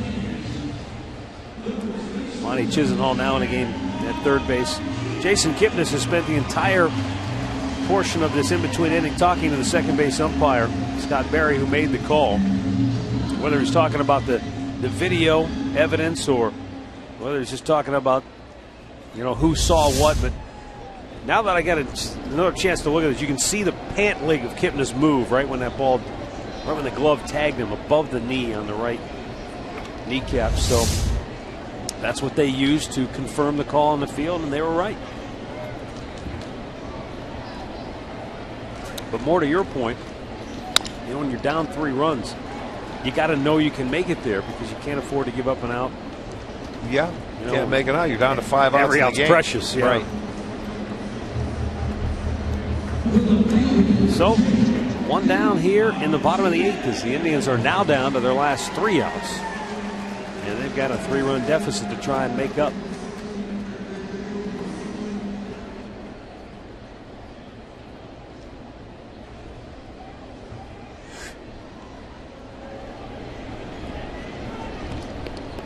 I think Joe Nathan is up in the bullpen, and it is, who had a rough go of it last night. Yeah, that in a tie game, but now you've got a 3-run game and a chance for a save. So you got to get him right back on the horse and get him straightened out. J.D. Martinez singled and scored in the 4th.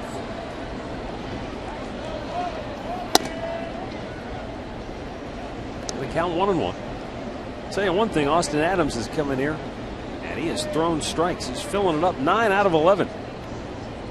And he's hit 97 miles an hour on the radar gun. That breaking ball hung high, and it's 2-1. For Adams, that could be a key pitch to his success, being able to either throw it for strikes or throw it for a pitch that he can get hitters to chase when he's a hit. So even if you throw hard, fastballs, big league hitters will eventually time him up and they'll get to him. But he's retired all 5 that he has faced so far here in the ball game. In-game box score brought to you by Hyundai. The Tigers have just kind of scattered it around. Bottom line is, Torrey Hunter had a 2-out, 2-run homer. There were 2 outs, nobody on base. J.D. Martinez earned his way on with a solid single, and then Torrey Hunter got a hanging breaking ball, and he crushed it for a 2-run homer. And that made it 4-0. And the Indians offensively just haven't generated anything today. Just one solo homer by Yan Gomes. Shut down today. Gomes 2 of the 4 hits. Shut down today offensively.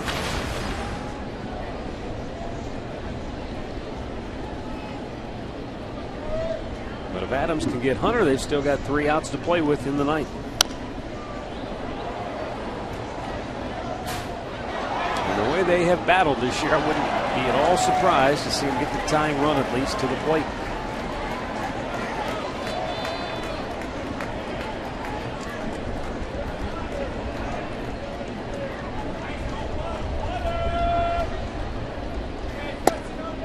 Ooh. Good looking pitch. It's 2-1.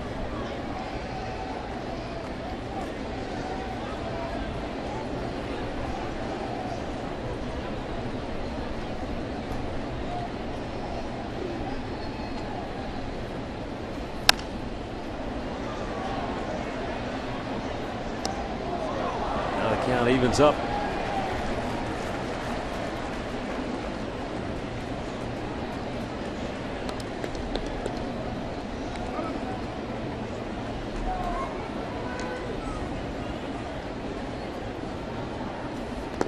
Bounced it in front of the plate. Now full count.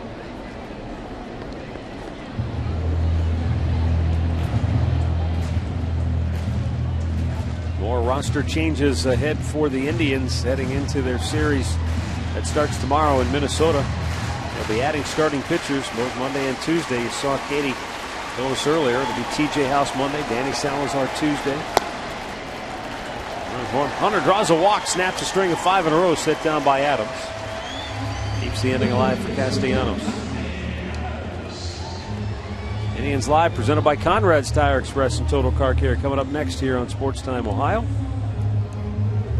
Castellanos is 1 out of 3 today and 3 for 10 in the series.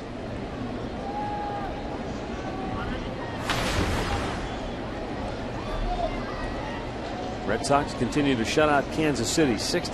They're in the 7th at Fenway. White Sox have trimmed the Astros lead to 4-3 in the 4th inning in Chicago. Minnesota trailing Tampa Bay at home 4-1 there in the 5th inning at Target Field. That's where we're headed next.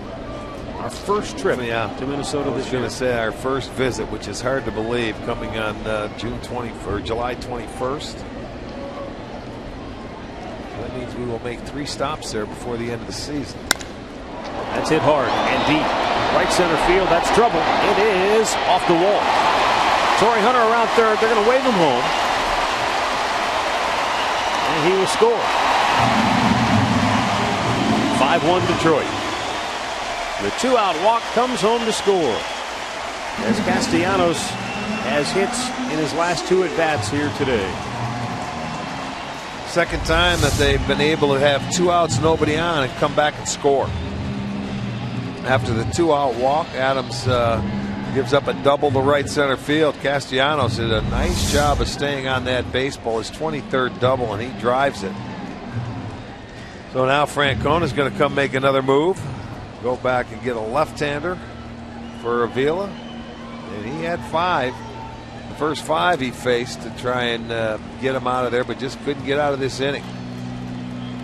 So a timeout for Mark Zepchinski, who will be coming on when we come back. 5-1 Detroit.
By Wayside Furniture. Keep the foot on the gas, but offensively the Indians, well, their offense stalled today here in the Motor City. Josh Tomlin, his second shortest start of the year. Both times it's come against these Detroit Tigers. And the Indians come out of the break with 3 straight wins against the Tigers, but faltering so far here today. But this road trip just getting underway. The Indians will go to Minnesota for 3 and then Kansas City for 4 over the next weekend before they return home. Mark Zepchinski on for the 47th time this year. It's worked out nice for him, Rick, that not only did he get the 4-day All-Star break, but he didn't pitch Friday or yesterday, I don't believe. So, yeah, a little time off never hurts. When you've been used as many times as he has this year. And right now it's coming on to just get 1 out. Yeah, it's been a week for Zepchinski since his last appearance against the White Sox.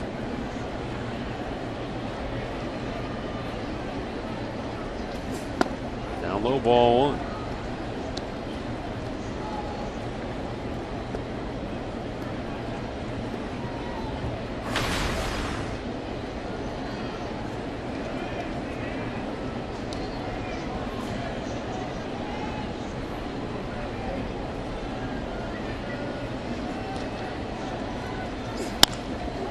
to left field. And Ryan Rayburn makes the grab to end the inning. We'll go to the ninth in Detroit. The Tigers 5 and the Indians 1.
A save situation for Joe Nathan, but he's coming on to pitch here in the ninth inning. He was already up when it was a 4-1 game. And quite frankly, if you're Brad Ausmus, you need to get this guy turned around as quickly as possible. His ERA now over 6 after he gave up 3 runs last night to the Indians that enabled the Tribe to turn a 2-2 game into a 5-2 win. Yeah, they're more concerned about getting his mechanics straight. Last night he fell behind Santana and then threw a fastball right down the middle, and Santana almost left the ballpark with it, missed by about 3 feet. Bases were loaded. Those are the winning run scoring right there, making the big difference in game 2 of that series. So they took advantage of it. They have to get him straightened out to where he's commanding the baseball, throwing strikes, and getting back to normal. This guy has been one of the best closers around in his day, and has been for years. We saw him come up with Minnesota. He's at the tail end of his career, but he's still very successful. He can still get outs, and he can still save games. They got to get him back on track. Carlos Santana, Ryan Rayburn, Nick Swisher due for the Tribe here. And Santana, first ball swinging, bounces it to first base, 1 away. Santana finishes 0 for 3 today with a walk.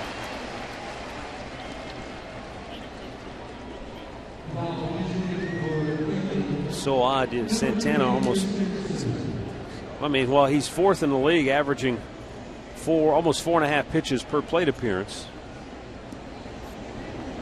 And yet here in the ninth, down 4 runs, getting after the first pitch, can't do anything with it. Chris Dickerson will pinch hit for Ryan Rayburn. He was trying to bunt off Nathan last night. He won't be bunting here.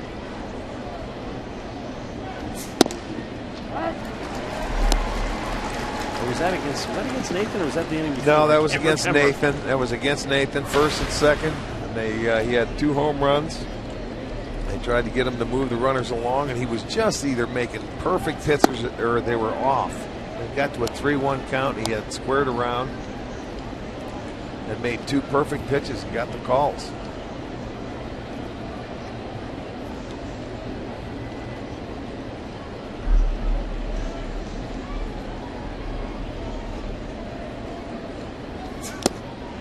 Good by him. It's 1-2.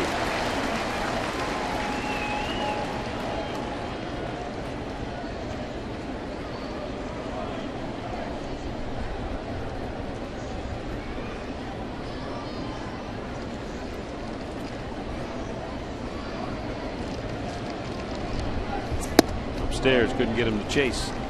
Talked about Nathan though, Rick, and how he's been one of the top closers. 6 straight years with Minnesota, 35 saves or more. including 47 in 09. But the very next year, 2010, he had Tommy John surgery, missed all of 2010, and came back in 2011, good enough to save 14 games that year and 48 appearances. Yeah, but that ended his time in Minnesota. 2012, he went to Texas, saved 37 games for the Rangers, and then 43 games last year with a 1.39 ERA. But as a free agent, he wound up signing with the Tigers, and everybody thought, well, that's that. They've solved their bullpen problem.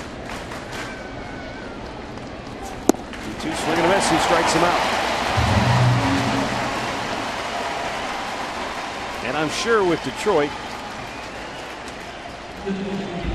they must feel like if he can get whatever mechanical issues he's dealing with straightened out, he's not that far removed from terrific numbers and a lot of success. So they must feel like it's still in there. Oh yeah, there's no doubt. He can still get outs. He can still save games. I think so. The stuff is still there. Maybe not what it once was, but you know that happens to every pitcher in the game. Indians are down to their last out though here. And Nick Swisher 0 for 3 is the batter.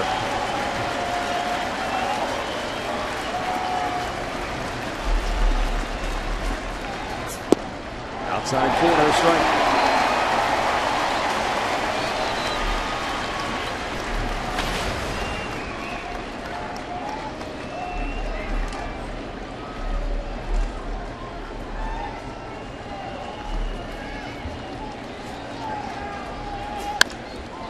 Drilled to center. Jackson makes the catch. That ball was knuckling on him, but he held on. And the Indians go 1-2-3. The game is over, and the Tigers avoid the sweep by escaping with a 5-1 win here in the series finale. Drew Smyly, the win, goes to 6-8. The loss to Josh Tomlin, he's now 5-7. With the win, Detroit goes to 54-41. The Indians drop to 50-48 on the season.